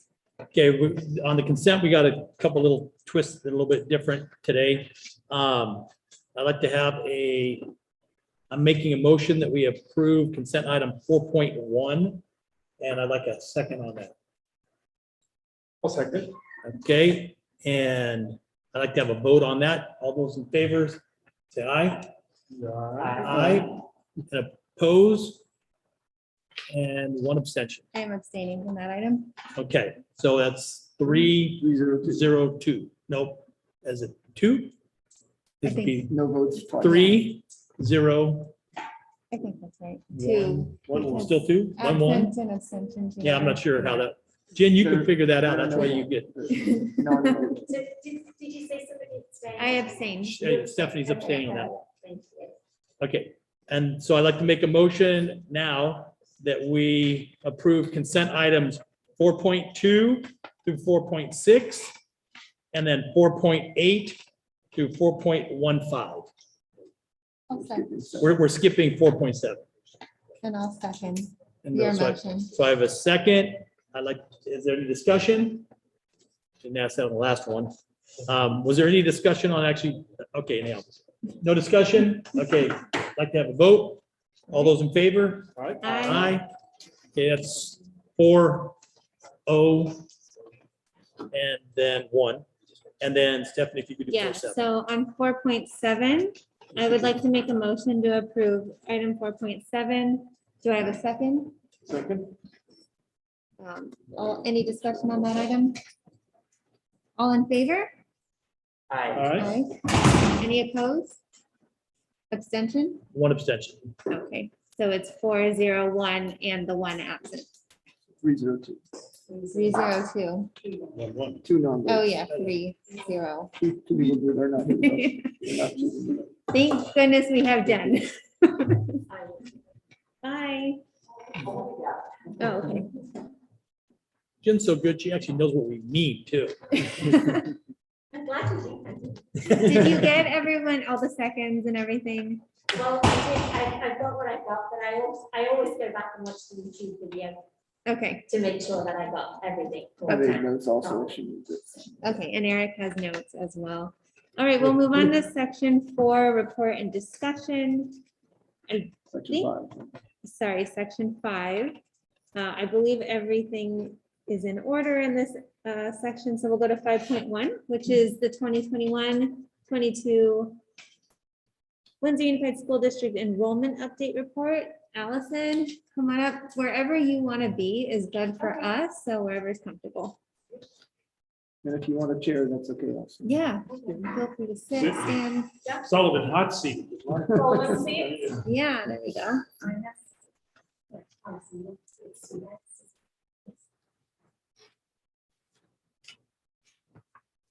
So they're gonna pull that up for us. Thank you for having me, Allison Griggs, Student Services. And I will be reporting on our enrollment and student demographics tonight. This is going to be based on our CalPATS student data system. And that data is tracked or collected at the first Wednesday of every October annually. Do I have a clicker, or are you just gonna, you're my clicker? Okay, you can go ahead and get started. Thank you. So this first slide is just looking at that data every October over the past 10 years. This does include Cali. You can see a decline in our total enrollment.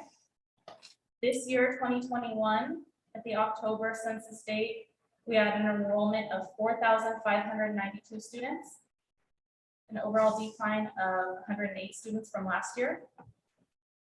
And at the same time last year, when I reported on this, based on the 2020 data, we had a decline of 198 students the year prior.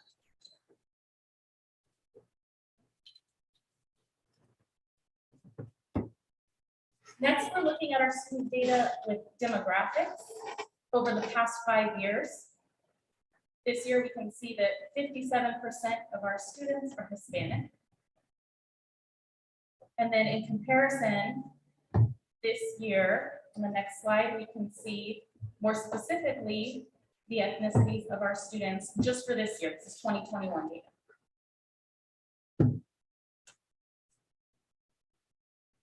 And the next slide.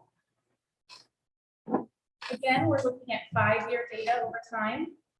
So each year is color coded. So each year here is color coded, and with each group, for each site, you can see there's numbers at the top. Those numbers at the top represent last year compared to this year. So for example, if you look at the high school, that 1,583 represents the purple bar from last year 2020 data. And then this year is going to be the bright blue bar with 1,618 students.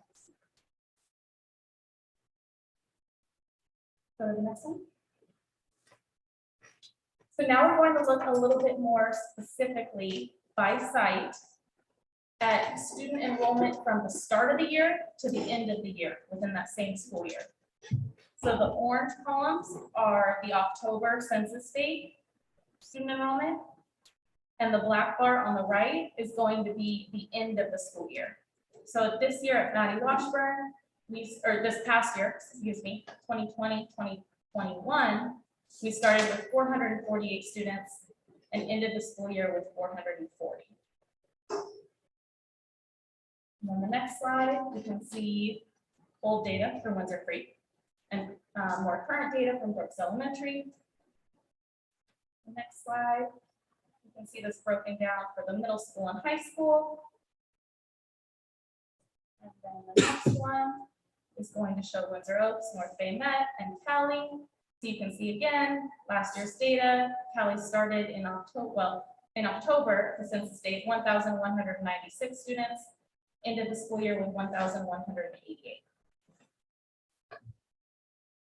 What you don't see included in the rest of this data is going to be the independent charter, village charter school. And so you can see their enrollment over the past 5 years here, 92 students this year.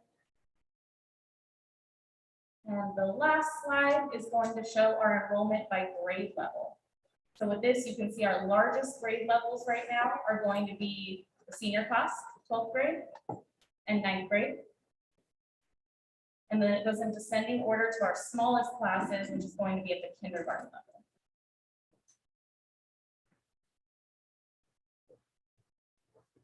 That's all I have for you guys tonight. Do you have any questions? I do. Just looking at this data, do we know why there's almost 100 student difference between 11th grade and 12th grade? It just seems interesting.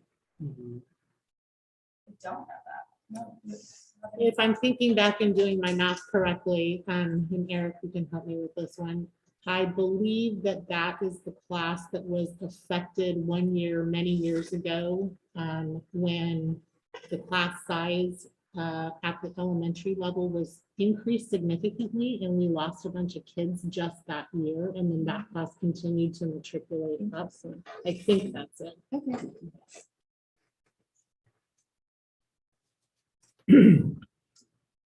Okay. Well, the good news is our freshman class is pretty good size. And hopefully next year our freshman class is big too.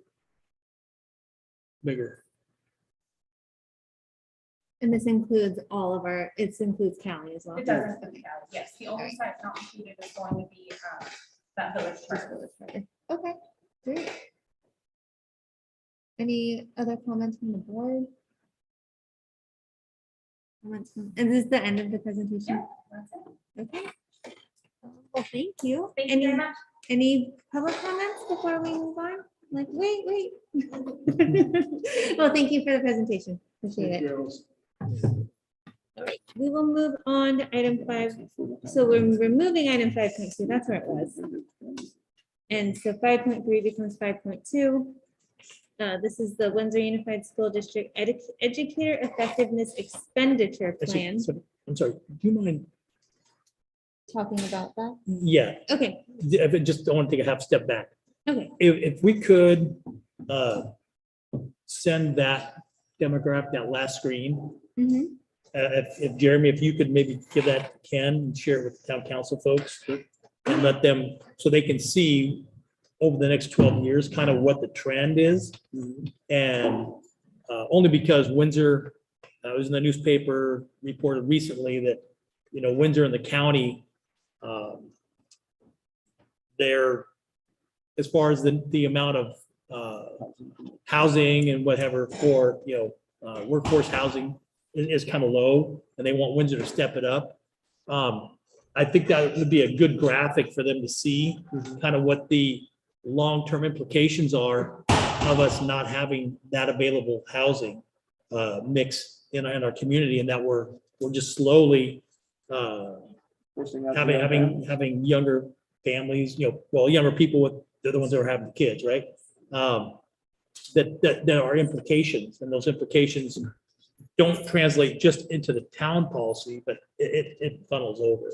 So I know they know that, but that would be a good graphic to just kind of remind them of what, that those decisions kind of bleed over into our operations. So, sorry. No, that's a good point. So we'll move, we will make sure that that gets to the town. And then 5.2 is tabled until next meeting because of our volleyball team winning many things. So yay for the volleyball team. And then we'll move 5.3 to 5.2, and this is the tongue twister item, the school district educator effectiveness expenditure plan. Triple E. Yeah. Would the you like triple me E. to move over there, or do you want me just to? You can be wherever you're comfortable. So this will be quick. This is yet another one-time windfall of funding that requires board approval. As I mentioned last meeting with ESSER 3, not all of them do, just some of them do. This is one of them. There is one required for Windsor Unified and one as well for Cali. The purpose of the funding is to promote educator equity, quality, and effectiveness. Windsor Unified's cut of that funding is $1,023,000. We have 5 years to spend it. And so what you have in front of you tonight is not something for approval, because again, for some reason, this particular plan has to go through 2 board meetings. Why that rule came into play, I don't know. I'm just delivering what was said to me. So basically what happened in terms of the plan itself, it's broken down into 10 areas. I looked at those 10 areas. Austin and I have been working a lot behind the scenes with all of, as I mentioned last meeting, all of the COVID pots of money, and now this one as well, to not only make sure that we're following all of the allowable expenditures for each of the grants, but that we're strategically spending them in a way that meets the district's needs, but also pays close attention to the expiration dates of the various grants, because they all have staggering years of when they expire. So in this particular instance, we took a look overall at the LCAP goals and where we've been headed as a district, and allocated accordingly to those 10 areas that you see in the plan on the agenda, and then broke it down numerically by area of focus, and then spread that percentage over the course of the 5 years. So again, this will come back to you December 14th for approval. I'll probably put it on consent because we have tonight to talk about it. Happy to answer any questions. And please understand that this is a general plan. And when we true up, it will likely be different. And again, it's based on all of these various pots that are coming out of the sky with various funding, restrictions and deadlines. And Austin and I and Jeremy trying to make sure that we're taking advantage of every cent, following the rules, and then strategizing over the course of when they expire.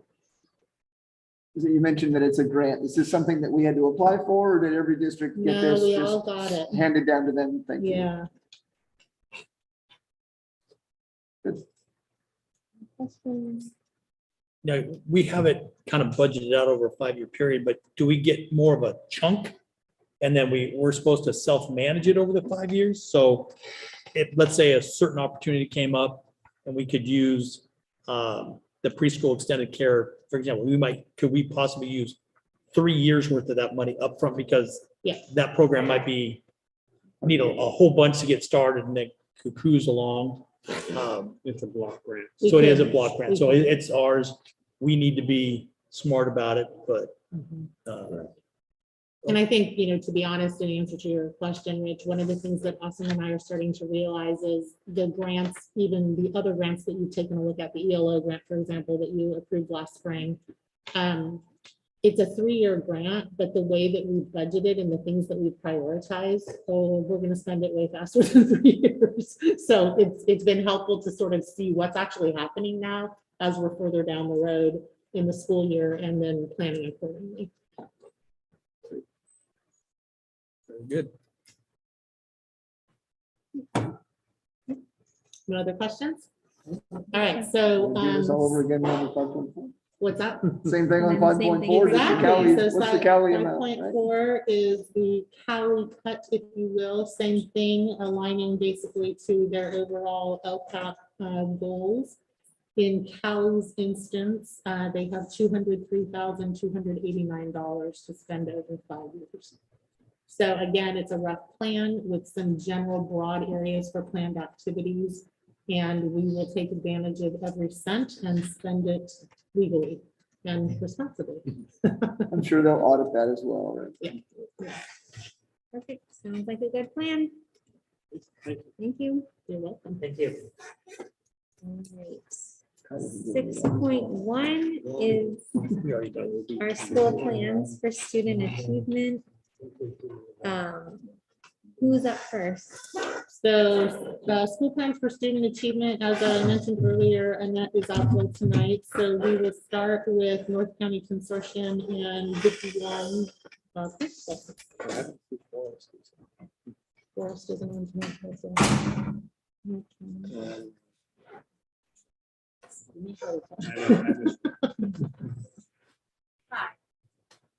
Okay. I'm Vicki Long, I'm the principal for North County Consortium, and our site council members are Rena Salgado, parent, Jarrett Lloyd, he's an SBC teacher at Maddie Washburn, Jillian Hornbach, who's our school secretary, and then myself. So we do have 2 parents.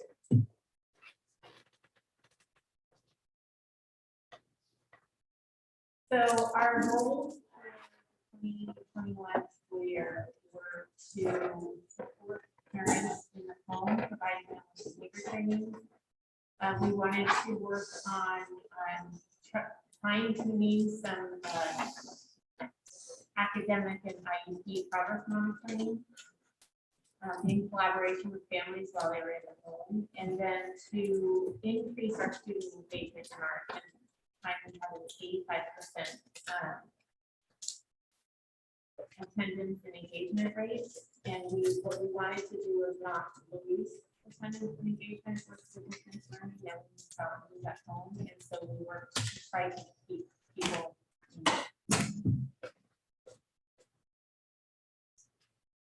So for goal 3, student engagement, we were able to fully implement it. What we did to support families was we just really modified how we were accepting engagement. We were, you know, and students, adult students especially, accepting texting, emails, FaceTime, videos. We did have a pretty good attendance rate for distance learning online, so that was really good considering our population. For goal 1 and 2, in our behavior support and data questions, goal 1, behavior training, what we did was we developed with our behavior specialist. She created these really great behavior trainings for families after we completed the survey and looking for what their needs were. And at first we had a pretty good response rate, and then towards the end of the year, it just really fizzled out and we weren't able to get any really good data back from a lot of overwhelm. The data tracking, we were really hoping to be able to facilitate program-wide in order to get progress in a similar way that iReady functions, in order to see overall how students are doing. And that had about a 25% rate of teacher ability to actually create the information that we needed to gather the data from the families. And that was really strong. So the effective strategies were the one-to-one contact with families and getting students engaged through texting and emailing and but ineffective, I don't really want to say it was ineffective because we don't really know if parents accessed the trainings and if they helped them at all. We just weren't able to extract the information to find out. And then 25% of our staff were able to complete the data sheets. They did collect data for student progress, but they weren't able to do it in the format which we needed to get the program live. And so it was just really overwhelming with all the different transitions that we had to implement. So like we had some stuff to do. And so for next year, based on our experiences this last year, we want to we can use the unique learning system to monitor student progress using pre and post assessments. And our goal is to increase and show student growth of 7% over baseline in their academic area for ELA and math. And this is going to be new training. It's going to happen in January. We're just beginning to really dive into implementing this, and staff is really excited about using it in this fashion, as opposed to just the student engagement. What we're hoping to do is, since the students were home during COVID, we're trying to increase more of their engagement time with their CNH Gen Ed peers. And it's always our goal to include students. We were better able to monitor it through the Ed Study page in the IEP, which allows us to delineate exactly how many minutes a student is actually in Gen Ed. And so we want to try to at least increase it by 2%. Students having 20% or more of their day in the Gen Ed setting. And then our last goal is parent engagement. It's always a challenging one, but we want to provide our parents with trainings, behavior, speech, and occupational therapy, providing speakers to come in so that they can get the support that they need.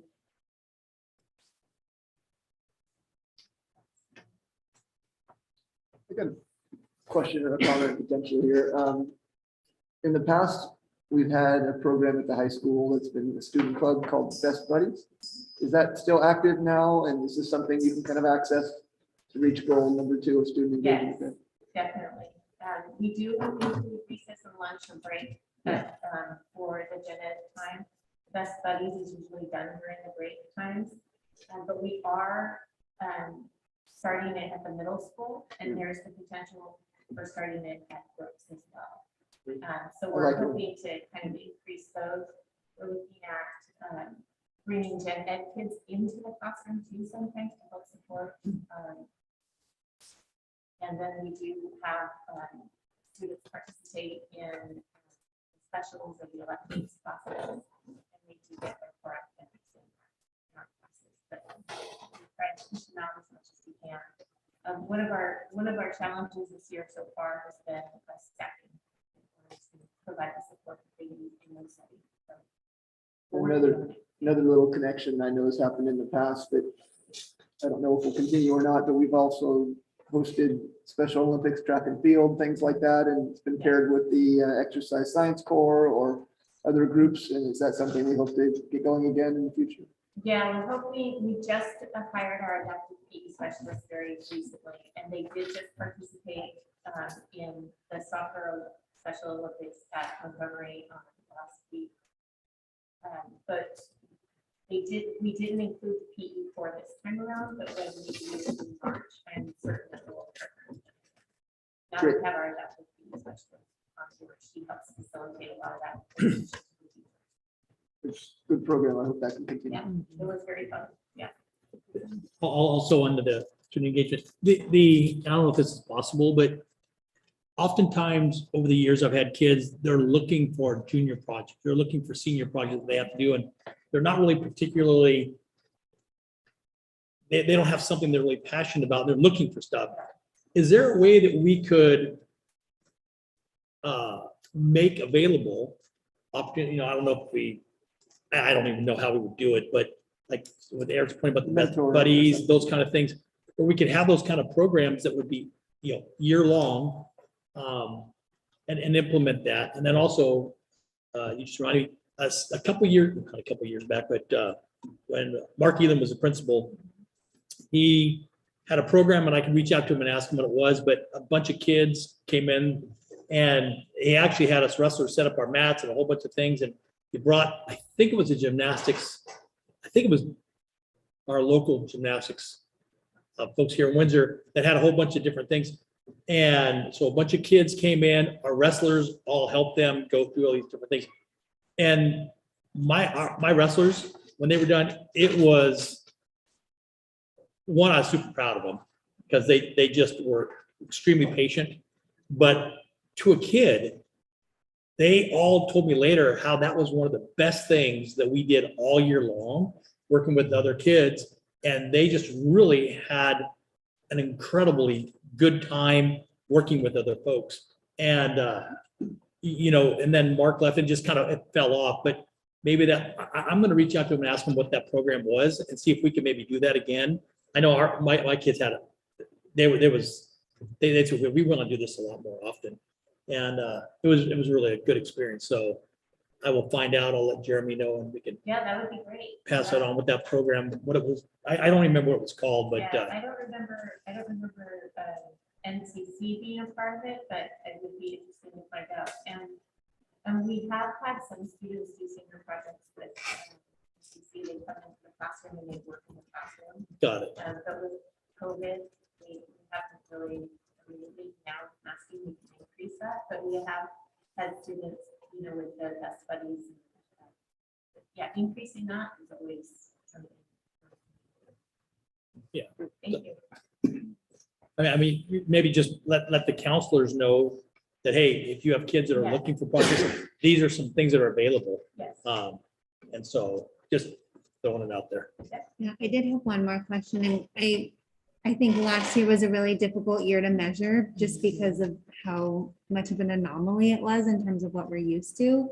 So I think the goals for this year are all good.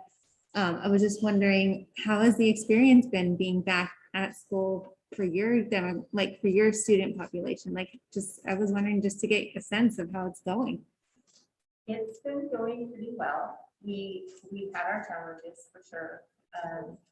But in general, people are feeling a little more settled with how our program's running. It's been challenging with all of the staff and students being out. I think there was an expectation that we're going to come back and we have all of these really great plans. We had students who are going to be going to different work sites and at the adult level. But we've had to just really practice using our flexible brains and, adjust on a daily basis to what we're doing. But in general, overall, the kids have they've been really rising and making progress. So it's been good. And I have to say that even with all of the absences, and I've done a lot of studying in classrooms, it was really good for me to get out and be in the classrooms and see the kids and participate. And, just really have a hands-on view of what's happening.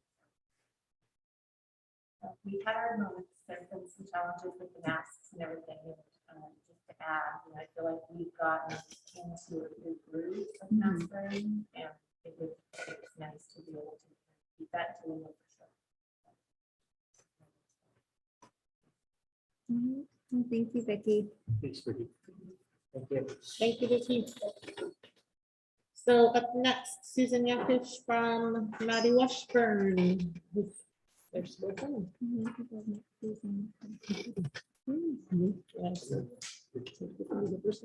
Yeah, I don't think we've met you. Hi, Susan. Welcome. Hey. Outside of Zoom, right? Yeah. That's important. So since it's my first time, meeting you, in person, I just want to say that I'm really thankful for the opportunity to be a part of the United School community. It's just a wonderful place to be for adults and for students. But I'm very impressed with our hardworking staff and our supportive community. And our teachers and staff really lead and teach from the heart. And they teach with kindness and care and everything. And they really do support the whole child. And so I'm very thankful for all of their efforts. And I know last year was a difficult time for all of us, but they rose to the challenge. And this year, as Vicki said, it's great to have the students back in person, but we do have some other challenges. And I really appreciate our school community coming together to be solution oriented to support the whole child. And so just very proud of my Seattle Jaguars, I can say that. And so sharing our plan with you today for our teacher reps, we have a nice blend of experienced and newer teachers. We have Miss Haley, Miss Brady, who bring a lot of experience, and Miss Bennett is one of our second year teachers on our school site council. And our classified rep is our bilingual liaison in the office, and it's really nice to have Miss Alvarez on the school site council, because even though she's representing classified, she really has the pulse of our English language learner population, and we really bring that eye to our school site council. And then I'm happy to say that we have filled our final vacancy for our parent rep too. Rachel Rowling has stepped up to be part of our school site council as well. So Allison Torre has been a school site council before. She's a very active parent in our community, and she's our chairperson this year. And new to us is Ms. Wusd, which we're really fortunate to have her on our school site council. She is a teacher who's taken some leave to spend some time with her little ones. It's great to have her lens on our council. And Ms. McConnell and Ms. Bridges and then Ms. Rawlings are new to the team, so they'll be with us when we meet again in February. It's nice to have a full school site council. And this was a unique experience for me to not be here last year to extract data and information of what happened last year, what occurred. And so I will say there were some challenges getting data from distance learning and also changing staff as well. But we did our best to collect as much data as we could, and then we're moving forward for next year for collecting data too. So we have three main goals last year. Two were focused on academics, language arts, math, and ELD, and then one was related to social and emotional learning.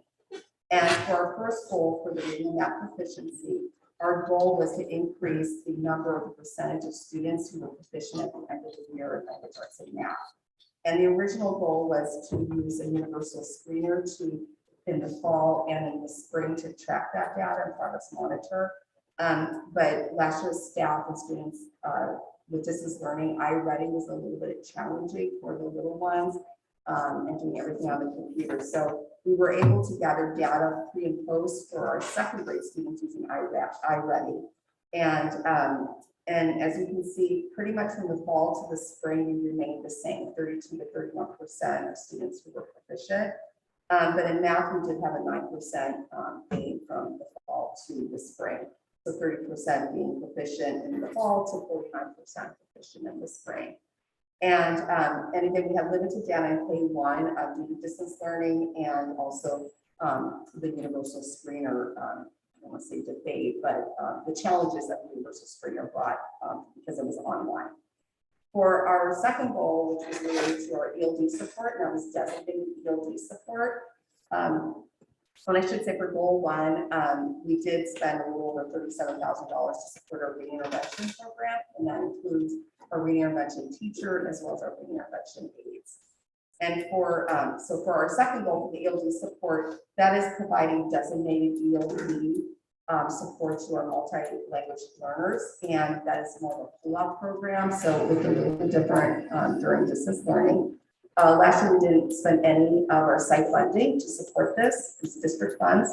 And, but we were really pleased to see that we had more students reclassify from the year before. So the year before, we had 3.6% of our students were reclassified, and we went to 9.3% during that year of distance learning. And we had a 2% growth overall from the fall to the spring benchmark data. And then for goal 3, that related more to social emotional learning, and the goal was to implement the power of being seen, which focuses on making connections and building relationships one-on-one between staff and students. And that was more of a challenge due to distance learning.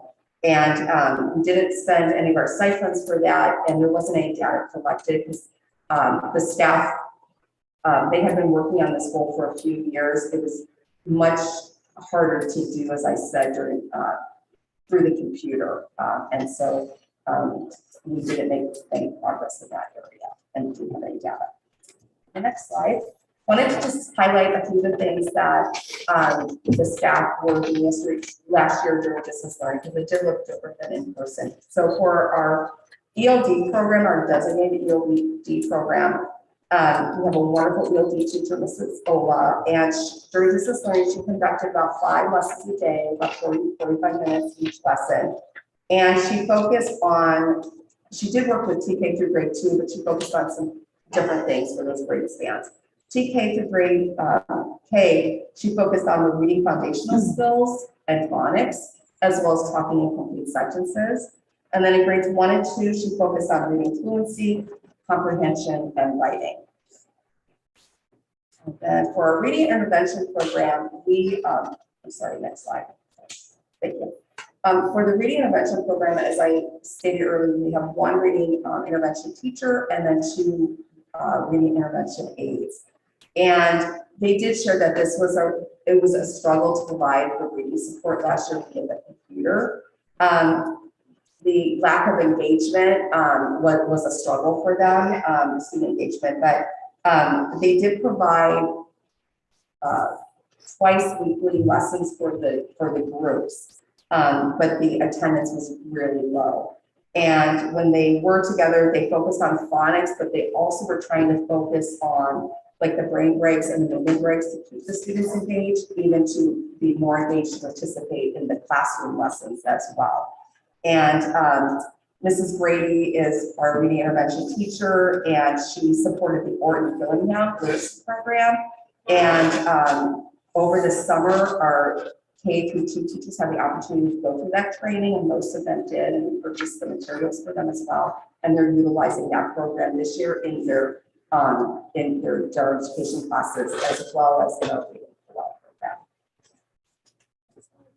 So some of the things, I just wanted to highlight some of the things that the teachers were doing, especially with engagement. And I listed a few of the items here that they did, but they were focusing a lot on the social emotional learning and including learning needs with the students to make those connections.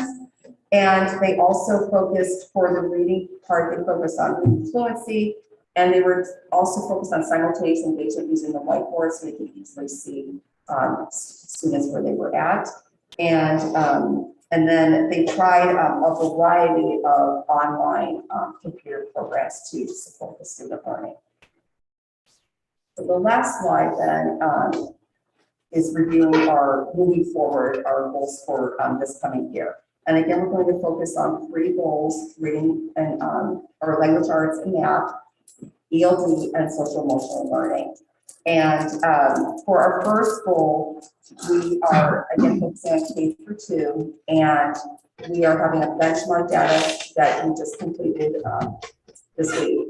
And then we will be tracking that for the end of the year. And our goal is to have a 10% over the baseline. We do not currently have an agreed upon universal screener, but we're using some common grade level assessments that we will use pre and post to progress monitor our students. For our multilingual learners, again, we would like to demonstrate a 3% net increase or 74% scoring 80% proficiency on the third benchmark in June. And last year we were able to make a 2% net increase, and so we're excited that we're going to push for the 3% this year. And again, we're focusing on the students' social emotional well-being. We have found that students coming back after distance learning are struggling with some of the routines and the structures and creating friendships, maintaining friendships. And we do want to continue focusing on social emotional learning. And we are in the process of creating a second grade assessment that will focus on, do the students feel that they have, that they're in a caring environment, that they're safe at school, that they have a trusted adult to go to if they need help. Do they have friends on campus and so forth? And so we're creating that as a site, and then we're going to administer that in May. And we're using that for our baseline for the next year. And then we'll make some changes to our goals based on how that baseline data comes out. And then weekly, our teachers are collaborating to support one another, share best practices, and monitor, progress monitor our students as well. Yes. Thank you, Dr. White. Are you and the team going to try and reinitiate the power of being seen?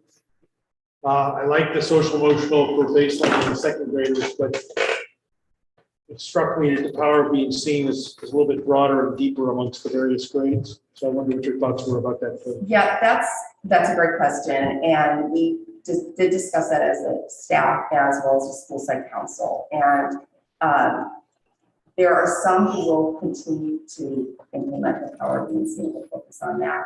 But we have decided to focus on our responsive classroom curriculum as well, the morning meetings, the closing circles, the team building, and we have instituted a great deal of activities with our social emotional learning counselor, which I'm so thankful that we have a counselor this year. I don't know what we would do without having a counselor site. And so she is working on friendships groups, and she's pushing into classrooms and conducting lessons on kindness and empathy. And we have each Friday now it's called Club Connect, and the students have the opportunity to be involved during their lunch recess in creative play activities, hands-on creative play activities. And we're also instituting for the first time student council for the lower grades as well to build those leadership skills. So, so some will be doing the power of being seen, but that won't be our focus. But everyone does see the value of that too. Thanks for the presentation. I was wondering, just from the board perspective, is there anything that we can do to support you? I know I haven't gotten to meet you in person before, so I just wanted to hear a little bit about maybe what we should know as a board, how we can help. That's a great question. Thank you for giving me that opportunity. I think whenever I have needed something, I have reached out to our superintendent, and we really are getting great support. The COVID support was amazing. We really needed that at the beginning of the year. And I think, like, as I said, having the counselor is wonderful. And so, and then reviewing our budget with Austin every day, we're really at a good place, I think, funding wise. And so I think we're at a good place right now. But I feel if I do need something, I can certainly. I'd like to add, since again, we don't get to talk to you often, and I live in your neighborhood, your school neighborhood, and I've taken lots of walks with the dog on the building project that's going on. How is the mood of the staff knowing that they get to do that transition soon? And how are you going to manage which classes move and things like that? If you could give a little update on the excitement that goes around having 14 new classrooms. Yeah, 17. 17, I got the wrong one. Oh, that's a great question. So actually today we were able to have a tour of a few of the buildings, and people out of it was really excited. Since it's still a construction site, we were able to have the entire school community take part of the tour. Everyone who's moved into the new building is able to be part of the tour. So they are super excited. The classrooms look great.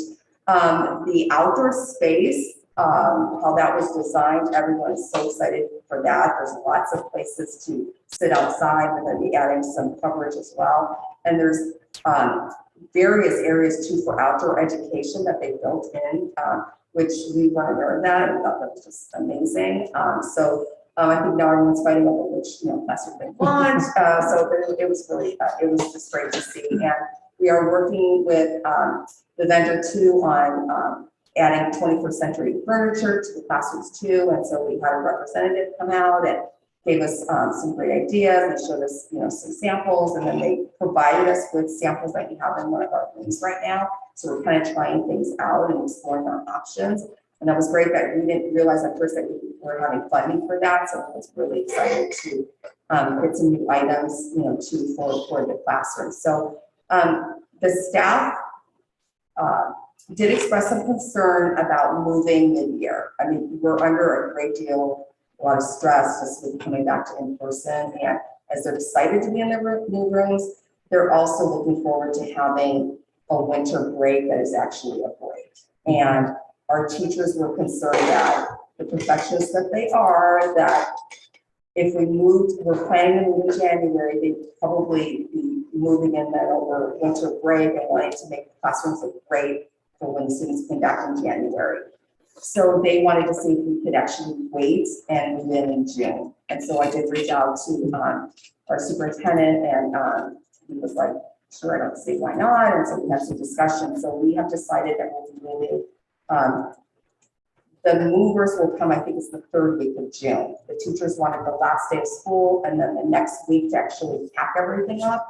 And then the movers will come the 3rd week. So we'll be ready to go in August, which actually after talking with the vendors about the furniture and, with the difficulty of getting things delivered, that if we order in December or January, they're hopeful that the items will be here by June. So I think that kind of works out then too. So they're really excited. We decided as a staff to have first and second grade go to the new buildings because kindergarten has their own playground over there, and some of the rooms have restrooms in there, and so it's a little bit more secluded. And so we have enough rooms for first and second grade. And then we will also have 3 support classrooms over there too. Our reading intervention, our ELD teacher, and our RSP class will be in the rooms.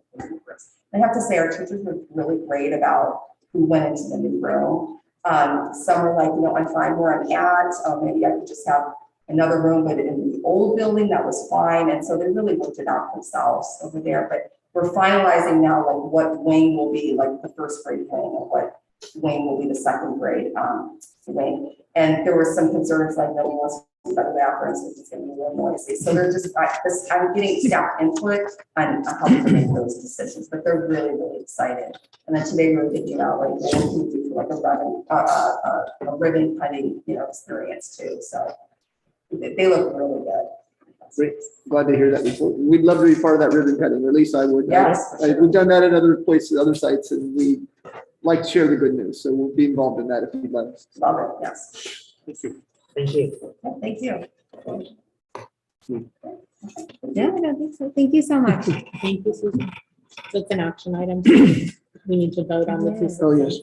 All right, do I have a motion on item 6.2? I will motion to receive the student achievement plans for North Cody Consortium and Natty Washington. 1 second. Second it. Any discussion? Any comment from the public? I don't believe we have any on this item. All right, then I will ask for Ty's vote first. Aye. All in favor? Aye. Aye. Any opposed? No opposed, So, one absent. and 1 absent. And who motioned? Myself and then Rich. And then a second. Okay, Eric made the first motion, Rich did the second motion. All right, thank you. So our last item is 6.2, the new 6.2, which is, I believe, setting a date for our December board meeting where we will have our annual organizational meeting. Very exciting. December 14th is the proposed date. And The organizational meeting must be held within 15 days of the second Friday in December. So between December 10th and December 24th. Do we have December 14th? I say we do not do the 24th. Good call. Some of us might be. a bit Well, that's busy that one we night. can eliminate. We traditionally use a Tuesday, so if that works for all of us. I'd say we stay with that. I'll second that, sounded like a motion. That could be a motion, yes. Okay, do we want to just confirm? I know that works for me. Does that work for you, Rich? Yep. Okay, Second Tuesday. so Just give everybody a I chance. don't see any comments on that. So we had Eric making a motion, Bill making a second, and then all in favor. We can all vote on this together. Aye. So 4-0-1.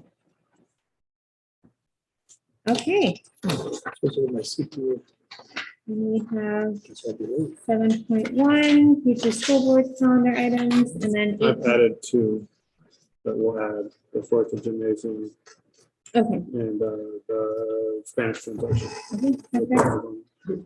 And And maybe a report on CSBA. Yes. yes, let's add Maybe that. some discussion about what we learned and didn't. Definitely good to debrief. Yeah. I asked earlier. All right, so I think we're done. We can adjourn if we'd like. Do I have a motion to adjourn? So moved. Second? Yes, I'll second. Okay, Bill and Eric, all in favor? Uh, Aye.